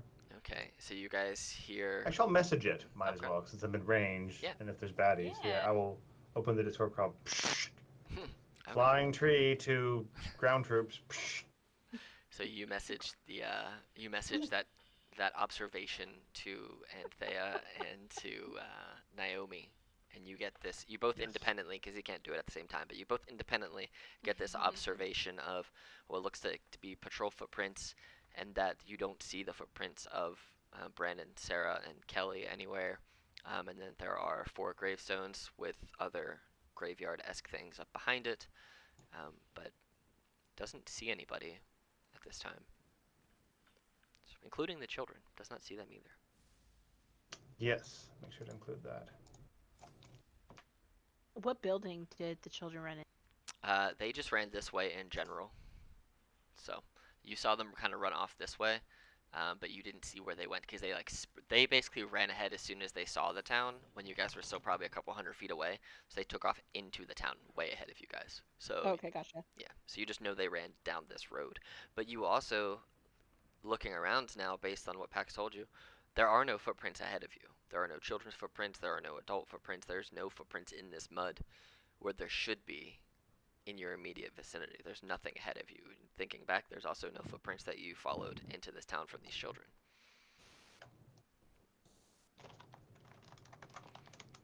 That is very sus.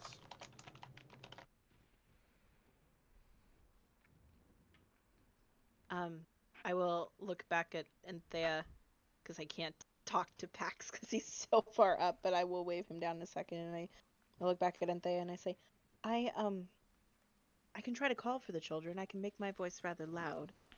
Do you want me to see if I can call for them to come back out? I mean, there doesn't seem to be anything else around, so I suppose so.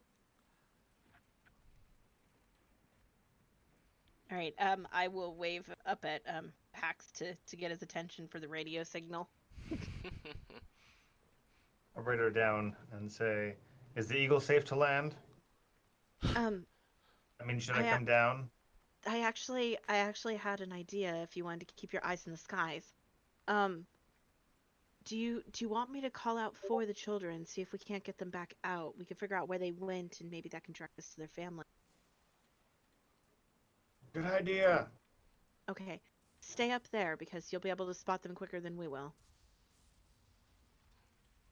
Roger that. Great, and I will take a deep breath and cast thaumaturgy, and call out for the children. Sarah, Okay. Kelly, Brandon, we're here, but we lost you upon entering town. Okay.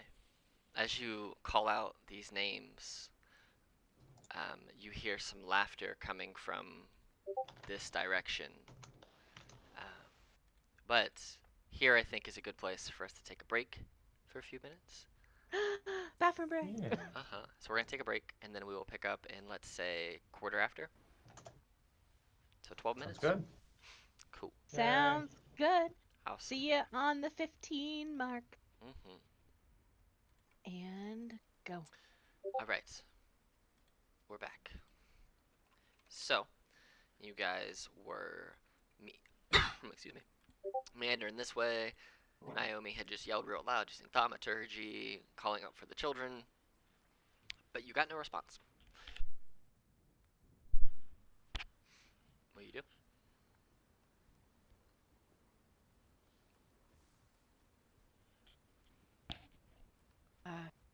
Kind of look up at Pax, like kind of giving him a look of like, did you see anything?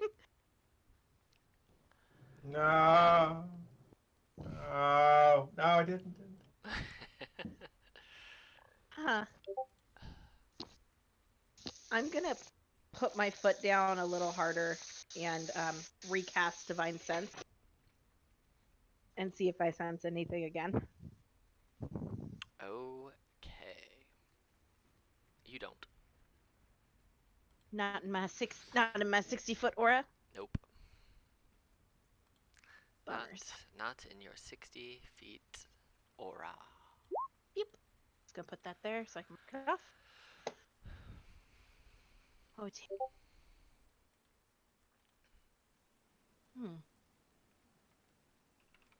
Um.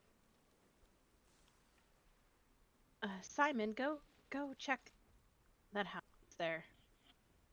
And you go in her head. She hears "Water," and he just like clambers off like this the dorky little mastiff he is. It's going. It's going. I found door. Is the door open? It is open, yes. Yep. The door is open. I go inside, and he will stick his giant head inside and look around. Okay. You see a broken down, dilapidated house with moldy woods and dirt and bugs. This smells in here.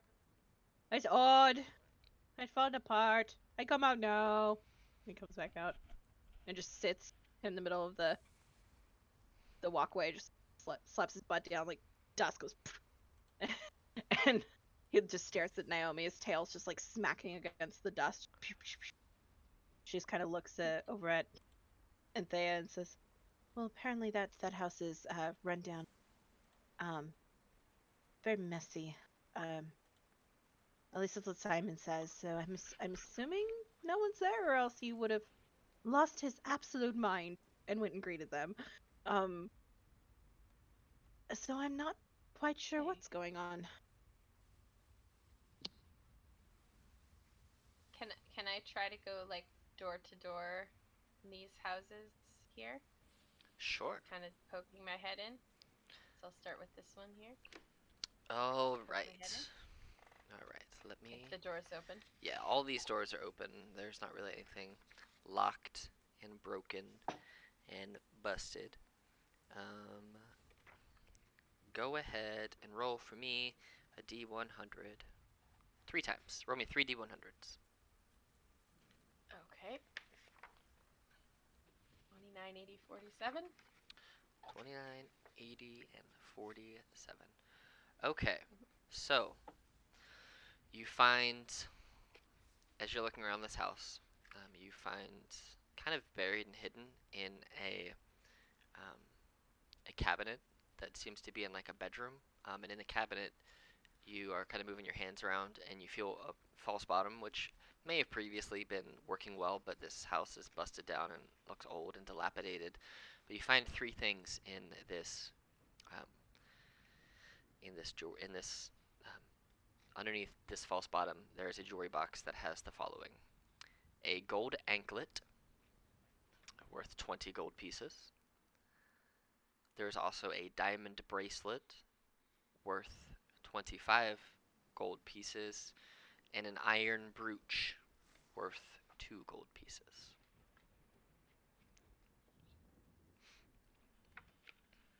But that's all that is in this house, other than like worn, moth-eaten clothing, and plants that have started taking over that don't look healthy, but they also don't look like necrotic-y or anything like that.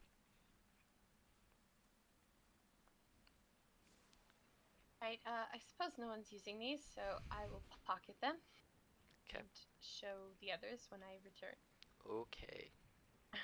I'll step back out, kind of see what they're up to. All right. What are the 2 of you doing?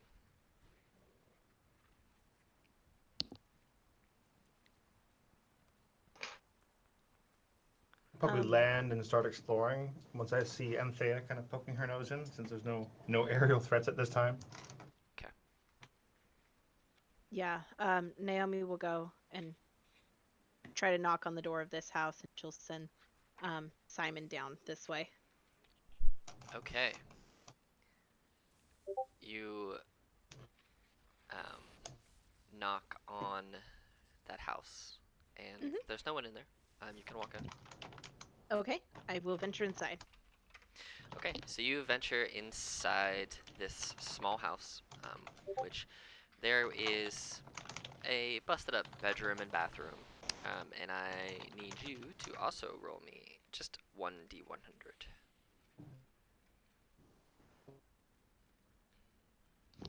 You got it. Bum, bum, bum, bum, bum, bum, This bum, is why I bum. had to go get my books, guys. They have all these tables. 25. Hablas. You found a lapis lazuli bracelet worth 150 gold pieces. Ooh. Did I find it like laying on the ground? Was it in like a chest? Like what? It looked to be in a drawer in the broken down bedroom. It didn't. There wasn't much else around there. You found it in just like the side drawer of the table at the side of the bed. It looked like whoever owned this at some point probably wore it regularly. It looks like it's been worn, but it's still in very good condition. Just it looks like it's made of really, really nice materials. I would tell you it is worth 150 gold pieces. So you find a lapis lazuli bracelet, but it looks worn. It looks like it belonged to someone, but it doesn't look like it's seen the light of day in a long time because it's also covered in dust. So. I will shut the drawer and leave it there and exit.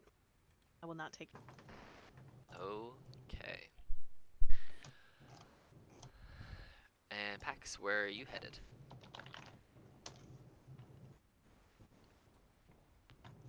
Let's see here.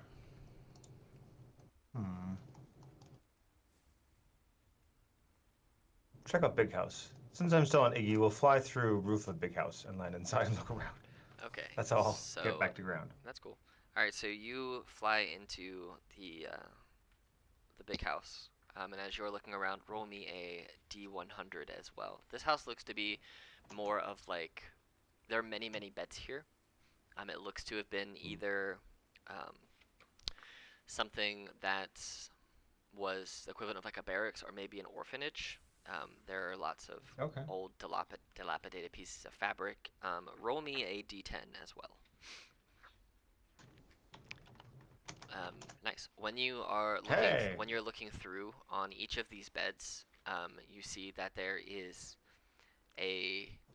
As you look closer, these beds on the upper floor are smaller, like they're made for children or teens, not fully grown adults, because these beds themselves they're shorter.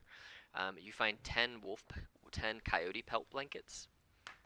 So like someone had treated coyote pelts and turned them into like throw blankets, and you found 10 of them. And they look like they were treated well enough with whatever oils and tanning materials that most of them are in pretty good condition. Like they're not brand new by any means. They're very well worn, and they're very well used, but they're not like moldy or anything. They're just covered in dirt. Like, you know when you get a really dusty rug and you just beat the crap out of it and you get all the dirt and dust that you can not breathe in, blast out? It looks like that. So you get 10 of those coyote pelt throw blankets. So, okay. I'll take one to hopefully comfort the children when we find them, and probably leave the rest. Okay, you're gonna leave the 9, so you just take the 1? Okay. Cool. Yeah. So as you guys are kind of investigating, you start to hear like laughing from this general direction of the town. It's not like super loud or obnoxious, but it sounds similar to the children.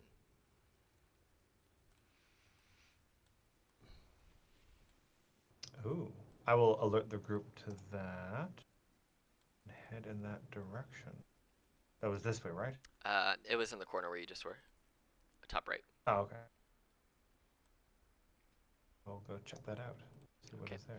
Yep. So you guys get messages from Pax, and you hear it as well. That there's some laughter kind of emanating from this general direction where he told you there were like the remnants of a graveyard. Ooh. Yeah, I will also go look. I will also follow. Okay. And my axe. And my axe. And my mushroom hat. Does Simon spot anything wandering into this area? No, it's just a pretty well destroyed home. It looks like this may have been a workshop of sorts. There's like an old workbench, some stones that may have been whetstones at one point. You're not quite sure. He's not quite sure. He's not super smart. There are a couple weapon hilts and bits of iron and steel laying around, but nothing that's formed or utilitarian in any real way. Awesome. He grabs one of the hilts of the swords in his mouth and takes off running towards Naomi. And as soon as he gets to her, he drops it at her feet, wanting to play fetch. Aww. She picks it up and throws it, just for the sake of throwing it. All right. I'm gonna roll a d4. just because I want to see where it goes. 2. Roll a d10. It's going to be, this is how many squares he's going to end up going. 9 squares. Wow. So you just yeet it up here. It's all the way up here. So Simon goes, bam, just takes off running to chase this thing. As he drops in, you just like, yeet, get out of here. So like throw it up there. Simon runs off. You guys, Simon just like barrels past you, chasing after something, and just, you see slobber go everywhere. You get some on your shoes, just charges past. Anyway.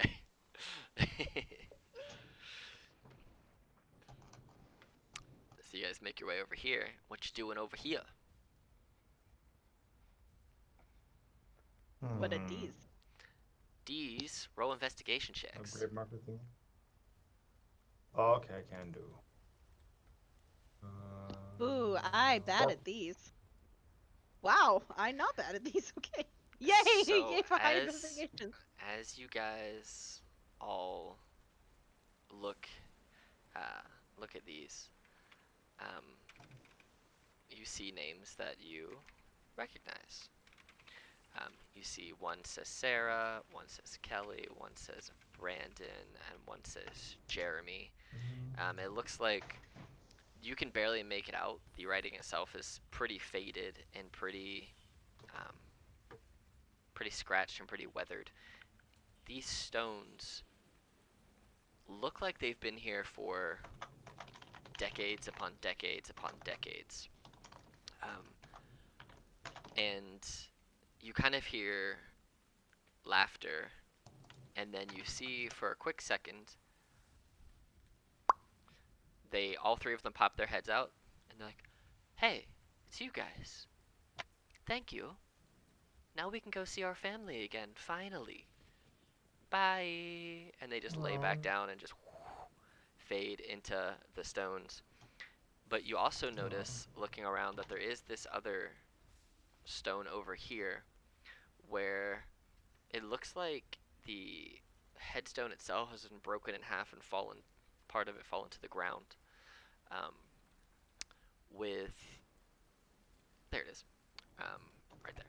Part of it fallen to the ground, and it looks like the dirt beneath it has been disturbed, like something was dug out of it. And as you guys are looking around, kind of looking at this, you see coming from this gravestone, there are footprints that seem to track the patrol path that you saw, Pax. And as you guys kind of look around, you hear sloshing through the mud a humanoid character.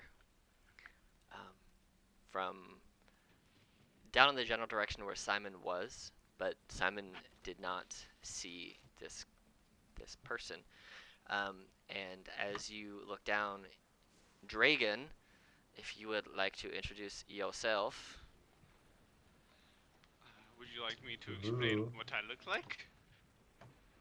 So, or actually introduce myself? So, I'll do a little bit of intro narration for you real fast. So, you see this character wielding a sword and shield, kind of walking from the south up to where you guys are. And as you're staring at him, Anthea, you get this weird sensation of remembrance, almost. Like deja vu almost, but not quite. As you look at Dragon, he walks the same, holds his weapon the same, and holds his shoulders back and stands tall just the same way as your younger brother, but this is an adult man who looks eerily similar, but weathered and grizzled. You get that feel of familiarity, but different. Now you can go ahead and say what you're doing, Dragon. All right. Well, as I walk up, I clearly see everyone. Correct. Correct. I would kind of, slowly be walking my path that I take, and I would shout out to the figures I see. Um,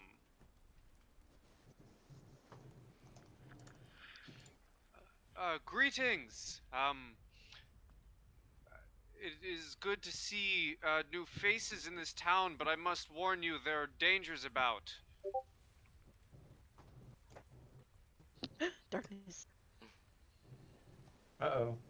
Is it suddenly dark? Can you not see anything anymore? Well, there's just a layer of Well, it looks shadow. like nighttime. Oh, Yeah, I no. have a layer of shadow Well, now. that's because I had the spooter with everyone's vision, giving everyone vision, Oh. and I made it a little darker than I wanted to, so it should be less dark now, There theoretically. we go. Cool. Yes. It's still shadowy because it's stormy and like dusky, but not as dark as it was. Anyway,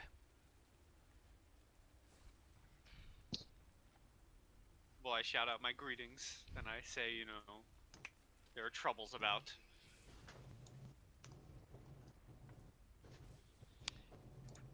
Kind of troubles. And who are you?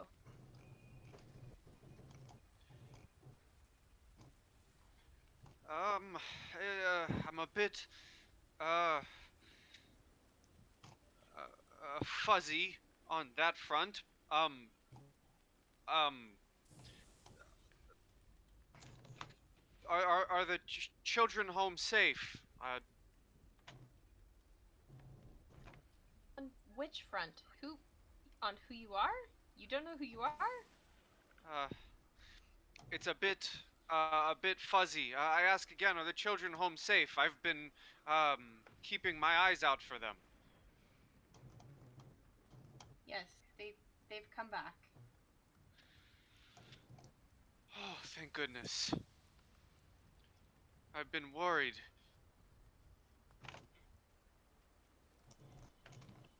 Are you some kind of guardian for them?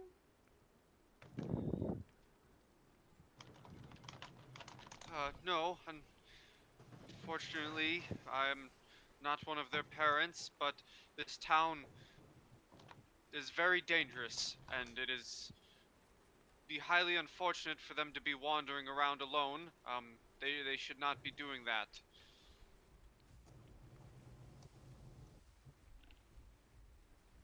Take another step There's forward. nothing there's nothing here. We've searched the town.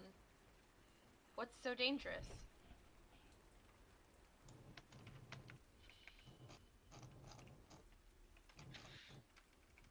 You searched the town. What do you mean? I've there have been dangers in this town.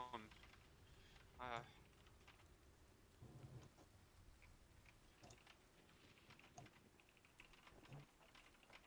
In that case, where can we go that's safe?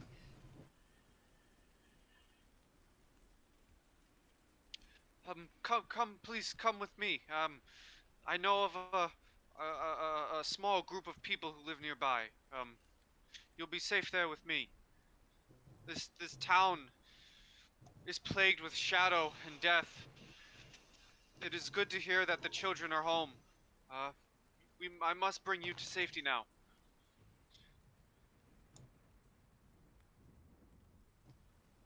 Turn to Pax. What do you make of this? Well, he doesn't seem threatening. Um, he seems to know more about this place than we do.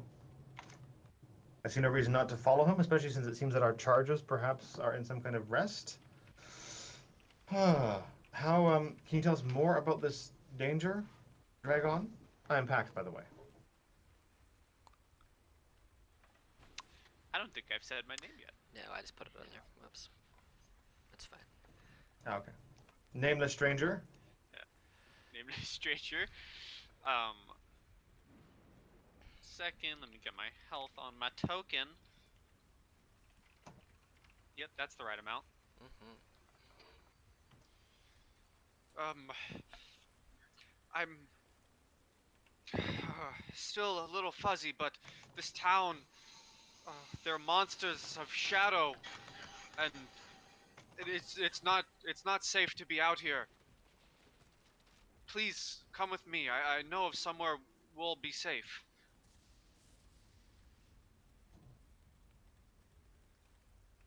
Well, I guess Alex, can we roll insight to see if he's on the level? I suppose. But I'm inclined to follow him. Yeah, you can do that. And Naomi, as you are putting the headstone on its resting place, you see that there seems to be a name written on there. Um, just a little bit. It says.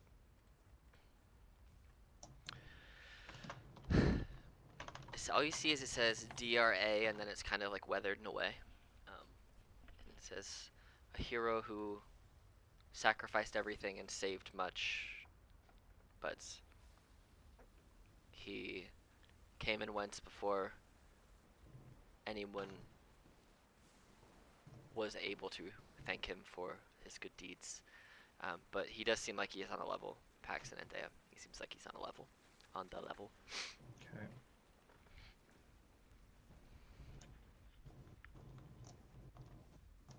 I give the Yeah, tombstone lead a the way small then. pat. Friendly stranger.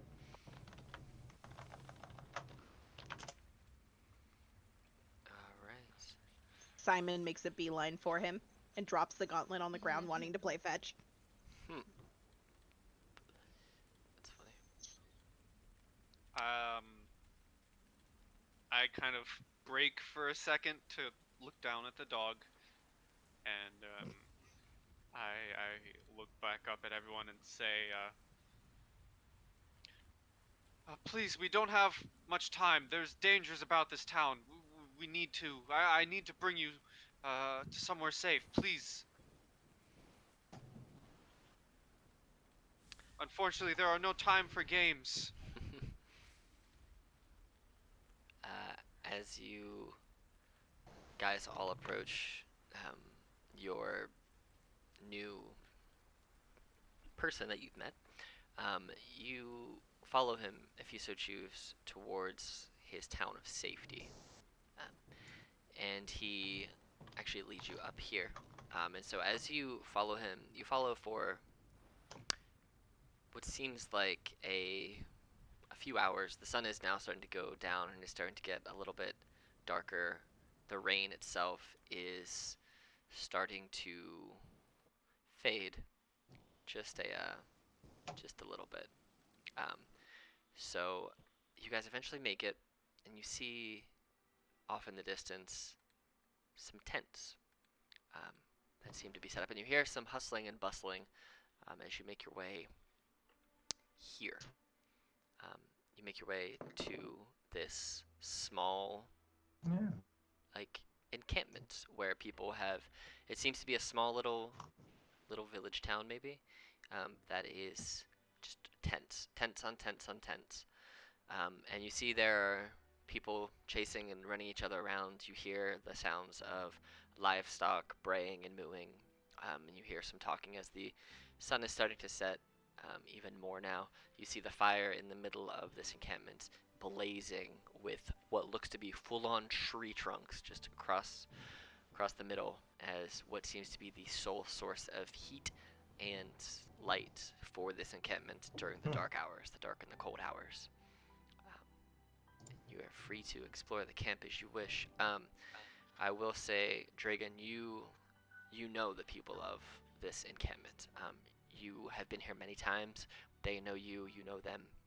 You have a very strong relationship with them, and you know that this camp is full of people who are descendants of those who lived in the town where you just were. Okay. As we begin walking in and I begin leading them in, I would kind of shout out to um, the little village, and I would what's the name of the town? Yorpston? I lost it. Yorpston? Yarpston? Yarpston. Yorp. You see a sign Yorp. stabbed into the ground here that says New Yarpston. New Yarpston. I would shout out Yarp to for the short. New York. I would shout out to the people of New York.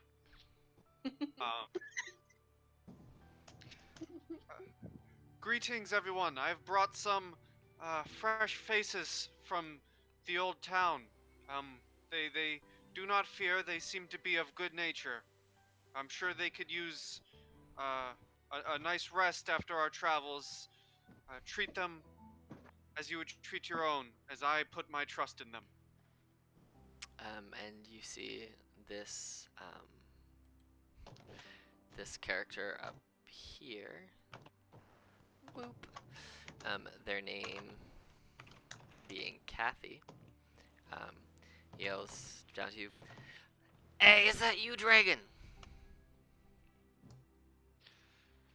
Yes, it is. I've returned from my patrol of the old town. Did you find anything other than these people?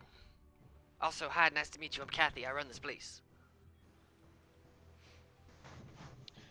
Nothing new found within the town, but it um, is with a very good feeling that in my heart that I can report. It seems the children that I've told you about, they've returned home. Oh, she kind of gets this this somber look. To me. Bless you. Thank you. Bless you. Jesus. Right, and she sneezes on your face. No, she gets this somber look on her face for a second, and she looks up and she looks at you. And did you return them, Dragon, or was it these folks? I have a good feeling it was these kind folk who have brought the children to their home. She steps forward, and you now see this is a middle-aged human woman, probably late 40s, hair tied back, graying, covered in dirt and work from the day's labor, and just kind of nods to you all respectfully and says, "Thank you. The children have been, well, they've been gone for a long time. We've heard whispers that they led others to their death, whether it was their intention or not.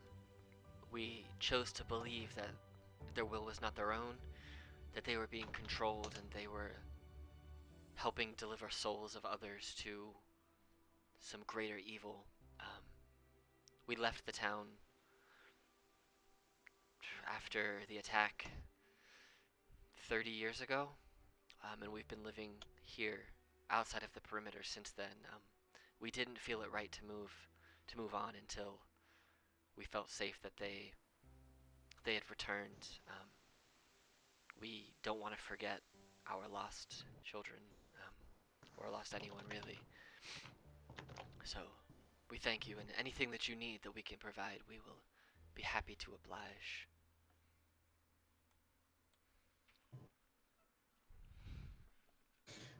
Well, I think your suspicions were somewhat correct. When we encountered them, they were trapped in this strange demonic realm where they had been coerced or controlled to try to guide others to serve these strange beasts, which I believe we have slain, which enabled us to free them and many of those that were trapped. So most are at rest, and I would hope that the souls that are not can find some peace eventually now that the greater evil has been assuaged, at least for now. We thank you. And she nods again. The children seemed at peace and realizing that they could, in their words, be with their family. The whole town was one big family, and we didn't all escape. But some of us did, and some of us chose to live here, and some moved on, but the majority stayed out of respect and making sure that they knew they were never forgotten and they always had a home. We choose to believe that even after death, there is some good that can come of the spirit and the soul. And if it's ever tainted, that it can be cleansed. So it sounds like that was what happened, that they were somehow tainted and you cleansed them and you freed them. We appreciate you for returning the four back to their bodies and their resting place. Of course.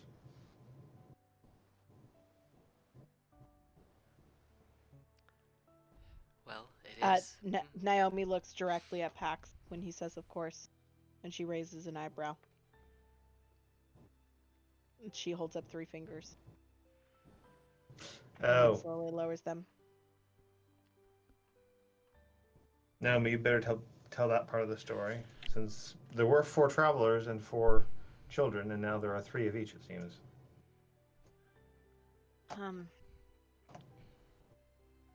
Three of the 4 were able to return and find peace.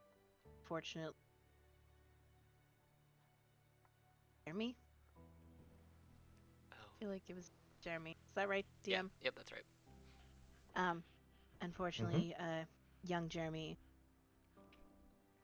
was not able. What happened to him, if I may ask? Here, come closer. Come sit by the fire where it's warm and light, so we're not standing outside. You're welcome here. Come. And she walks up here to the fire and kind of beckons you all to come over where it's warmer and drier and more bright, so that you're not standing on the outside of the encampment, kind of awkwardly out of place. And as everyone walks up to the fire, I kind of begin a little, just small talk with everyone, and I say, yes, my apologies, my memories come to me again. I'm Dragon Highmore. I'm the protector of this little village.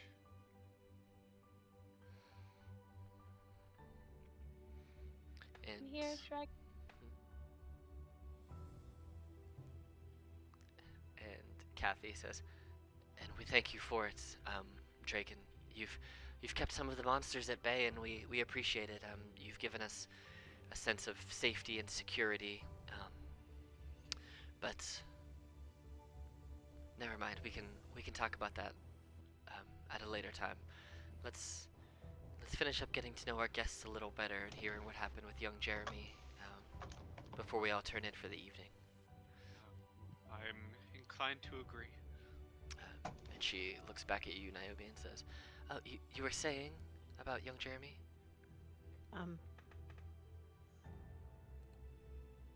A decision was made by somebody who is no longer with us as well. That seemed to be the only choice to give him some freedom from something that was plaguing him. I don't know the full details of it and what it entails, but from the person that we are traveling with perspective, he was given another chance.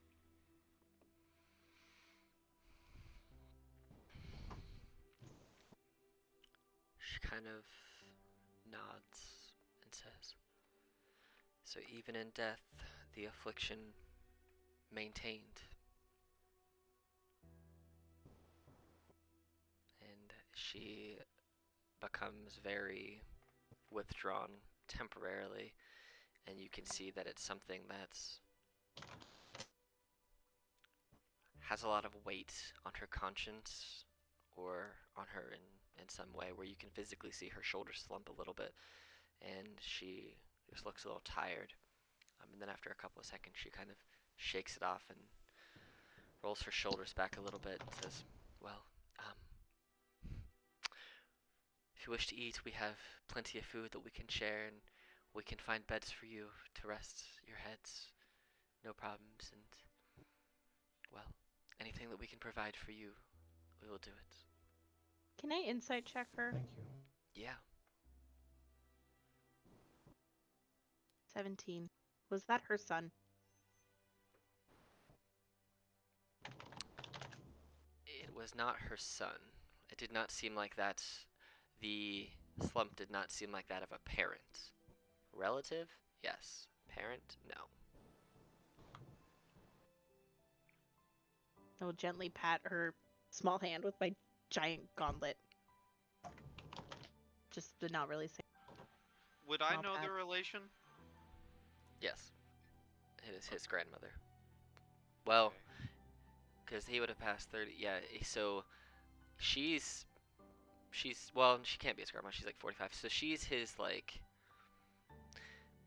so she's related to him distantly. She's not his like immediate grandmother, but the way this village is set up, kind of they're a clan, so everyone is kind of related in a way, and so younger members feel like the younger siblings or the children of everyone, and then same with like grandparents to parents to children, they all kind of take on those generational roles to those who are younger than them. So like you could be biologically related, call someone a grandmother or an aunt or a cousin, what have you, but then not be biologically related per se, but you're all being raised in one big commune together, and so you are in a way all related. And that's that kind of relationship that she was one of his caretakers when, or they grew up together because she's in her late 40s, he was a child, so yeah, they grew up together, they were friends, but she was older, so she was like the older sister. That's the relationship. Okay. Older So, sister vibe. I would walk around the fire to right here after, hearing the conversation. And I would look at Kathy, was it? Yes, Kathy. And I would say, please, it's been a tough day for all of us. This news will hopefully bring closure to a good many folks here, but get some rest. I will show our guests for food and shelter. I do not mind, as I have done so previously. She nods. Um, thank you, Dragon. I appreciate it, and we appreciate you. And she lets go of your hand, Naomi, and kind of nods to all of you as well. We'll see you in the morning. Have yourself a very restful night. If you need anything, we will be sure to provide. And she turns and she begins just to kind of walk over here. I'll put your stuff back up of your head. I just wanted to see your face. You guys are free to do whatever you wish for the rest of the night. You do have beds that are going to be provided for you in here, as well as foods as well. I show them around to beds and get them food. So this just seems like a very simple community of people living off of the land and living together, just building each other up and trying to. You do see that they do a lot of carpentry. Whoa. They do a lot of carpentry work based on the fact that they are surrounded by the woods still. But you see some stonework here and there, but this seems to be just a giant, similar to a farming community, but they're just kind of living, just surviving. Bear Grylls and Anything you guys want to do in particular cool. before you bed down for the night? This whole time, Anthea's just been watching Dragon like really closely, trying to like figure out what reminds her of her brother, and like kind of just suss out without really letting on. Like she's not sure if this is him because he seems to be like an adult and not younger than her. As you stare more and more, you see the facial bone structure is the same.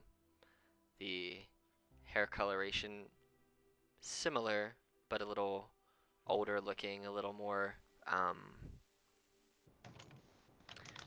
gray, a little more aged. You see that he holds himself very strong, very confident in how he walks, and very very caring at the same time. So, and you do notice that obviously he has a sword and he has a shield. Those things are on his person. But yeah, you just keep getting a vibe that's similar but different. Got a vibe. Okay. Vibe check. Roll for vibe. Roll for vibe. Okay. Okay. Well, if you guys have nothing else you wish to do for the evening, you can have a late dinner, you can bed down for the night, and you can take a long rest. Dragon would show them two beds that they can take up. He would, bring them to the various. He would give them food. He would probably slowly begin introducing them to some of the more,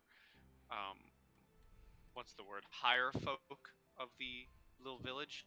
Mm-hmm. And then once everyone's set down for bed and everything, he would begin taking his nightly patrol. Okay. I'm gonna move you guys all up to basically where your bed is, which is like up here. Oh no, that person ran with you backwards. So you guys are up here. Yes, and you can use your 2 third level spells to make food for everyone. Yeah. Dragon, as you take your patrol, you get memory flashes every now and again. Things that come back to you. Things that remind you of something and you don't necessarily understand why. But tonight, as you're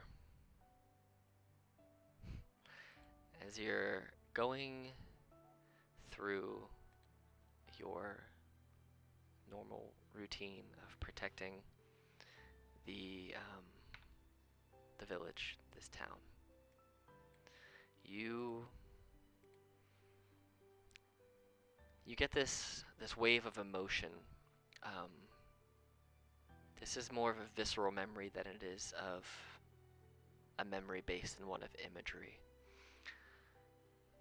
As you're walking, doing your patrol, the rain kind of cuts and just kind of stops for a little while. Maybe 10-15 minutes here or there. It rains on and off percussively throughout the night, but you find a patch where it kind of dies down for a minute. And you find yourself standing near this small grassy hill. It's not very large. It's maybe 20 feet by 20 feet, maybe 6-7 feet high at its highest peak. But as you're standing there, you get the smell of freshly grown spring grass. You get this visceral memory of warmth and love and pride. And you reach out your hand just subconsciously as if to grab onto somebody's hand, expecting there to be somebody there, as is common. At least that's what you think. That's what it feels like. There should be somebody there. There is somebody there. But as you reach out, you grasp at air, and you turn and you look, and you feel this small sense of loss, and like you're missing someone. Like there's something there. There's someone that should be there, but you don't know who, and you don't know why you feel this way. You don't quite recall. You have a feeling deep in your gut that there's someone who's missing. And you kind of shake it off after a couple of minutes. The feeling passes, and you continue your rounds. And again, during your rounds, as you're coming back towards the encampment, you feel almost like a crowd of people were cheering you on and wanting to help, but you don't know why. You don't know where it's from. You don't know why you're having this feeling. You don't remember specifically where this is coming from. You do remember fighting. You remember there being pain. You remember suffering. But you remember victory, and you remember success and pride, not just from yourself, but for you, given freely by others. And you don't recall who or when or why. Fighting's not necessarily something to be super proud of, especially when it ends in death of those who can't protect themselves.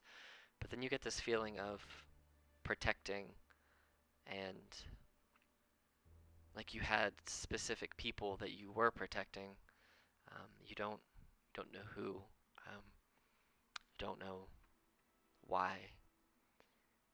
Then you feel kind of on your person this gem, and as you kind of feel it for a second and kind of just take it in your fingers and roll it around, the sense of comfort and calm and love just encompasses you from inside to out. And then it passes, and you feel more confident in that what you're doing is probably right. You can't be sure because you don't quite remember why you're doing what you're doing or where this all started, but you eventually make your way back to the encampment. You find the tent where you typically sleep, as you do have your own. Although if there are others who needed beds, you're the first person to give up yours so a stranger could lay their head and have a place comfortable, or as comfortable as possible, to rest. But on this night, that bed is yours. There are other members who are out working overnight, hunting and camping and whatnot. But you find rest, and you all wake the next morning to a brighter day. It's still fairly dim in this town, but the three of you who had just fought the creature who was dissolving the futures of those without question and without remorse, you feel something you haven't felt since you boarded that airship. You feel a sense of hope. You almost feel a sense of wonder, but it's kind of tempered by the fact that you don't quite know where you are, and the green natural livelihood of your environment is not what it should be. It's still these grays and these blues and these blacks, purples, and silvers. It's just different. But you do feel that slight sliver of hope, like you're doing something, or you did something that had a positive effect on your current situation. And as you all come to and kind of step out to where they said that breakfast was going to be served, you see Dragon, who's already up, helping, doing everything he can for anyone who asks, whether that's helping prepare breakfast, whether that's chopping wood, whether that's helping educate the children, whatever little jobs need to be done.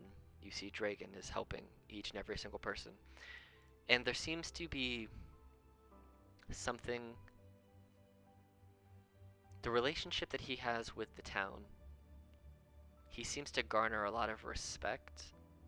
And whenever you see people looking his way, even for just a short second, you see that a small smile appears on those people's faces and a little sparkle in their eye, almost like he is their hope, he is their protector, he is the reason they can do what they're doing without fear.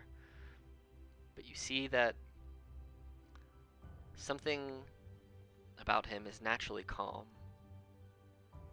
And when you see that the children flock to him and they kind of try and mimic and try and pretend that they're sword fighting with him as well, and as you see in the way that he plays with the children is he kind of sword fights with a stick. And Anthea, this is identical into the way of which you and your brother, as children, would spar with each other, down to the exact point of when he would come at you and try and get you with that, quote, final blow with the stick, sword running you through, you would, with your staff, kind of flip it around on him and make him miss so you would be victorious. That exact move to the very last flourish seems to be how Dragon wins every one of his sparring matches with these children. And it's odd because it feels like this should be something you know, like this should be someone you know, you think, but you're not sure and you can't tell. But it feels so normal and so familial, but it's just something's a little off, but it's just strange. It's one of those weird conundrums that you can't quite wrap your head around completely. And as the villagers see that you all have awoken and wave you over for breakfast and whatnot, Kathy steps back into fray and says, you know, we were a lot less hopeful before he came. We don't know where he came from, we don't know why he came, but he came, and we have more hope. But maybe now that you're here, you can help with the problem that we didn't want to burden him with alone. The flu that took Jeremy is still out there, and it's starting to creep its way back in. The shadow flu is starting to come back, and I fear if we can't find the source and diminish the source of it, we will be no more, and it'll be like we were never here, and we don't want what happened to our town before to happen to another town. And you see that she gets more and more somber as she expresses this concern of this disease coming back and taking with it the children, the villagers. She's not so much concerned for herself as she is for the others in this town. She goes, you know, hope is what we need, and he provides it, and I think you three can too. I think you can be the source of hope that can change this land, that can take us back to where we should be. But for now, let's just have breakfast. We can talk more later, and we can figure out if you're willing to help us. If not, that's okay. That's okay. There's no pressure for you to help if that's not in the cards for us from you. Don't worry. But alas, let's have breakfast. We can talk again this afternoon. We're excited to show you more things about our village. And again, thank you for helping the children finally find their peace. And I especially thank you for stopping the creature that took them. And she starts to weep just a little bit, and then she wipes it away and kind of laughs to herself. She's like, well, let's go. And she like turns and walks towards Dragon for breakfast. And we're going to end right there.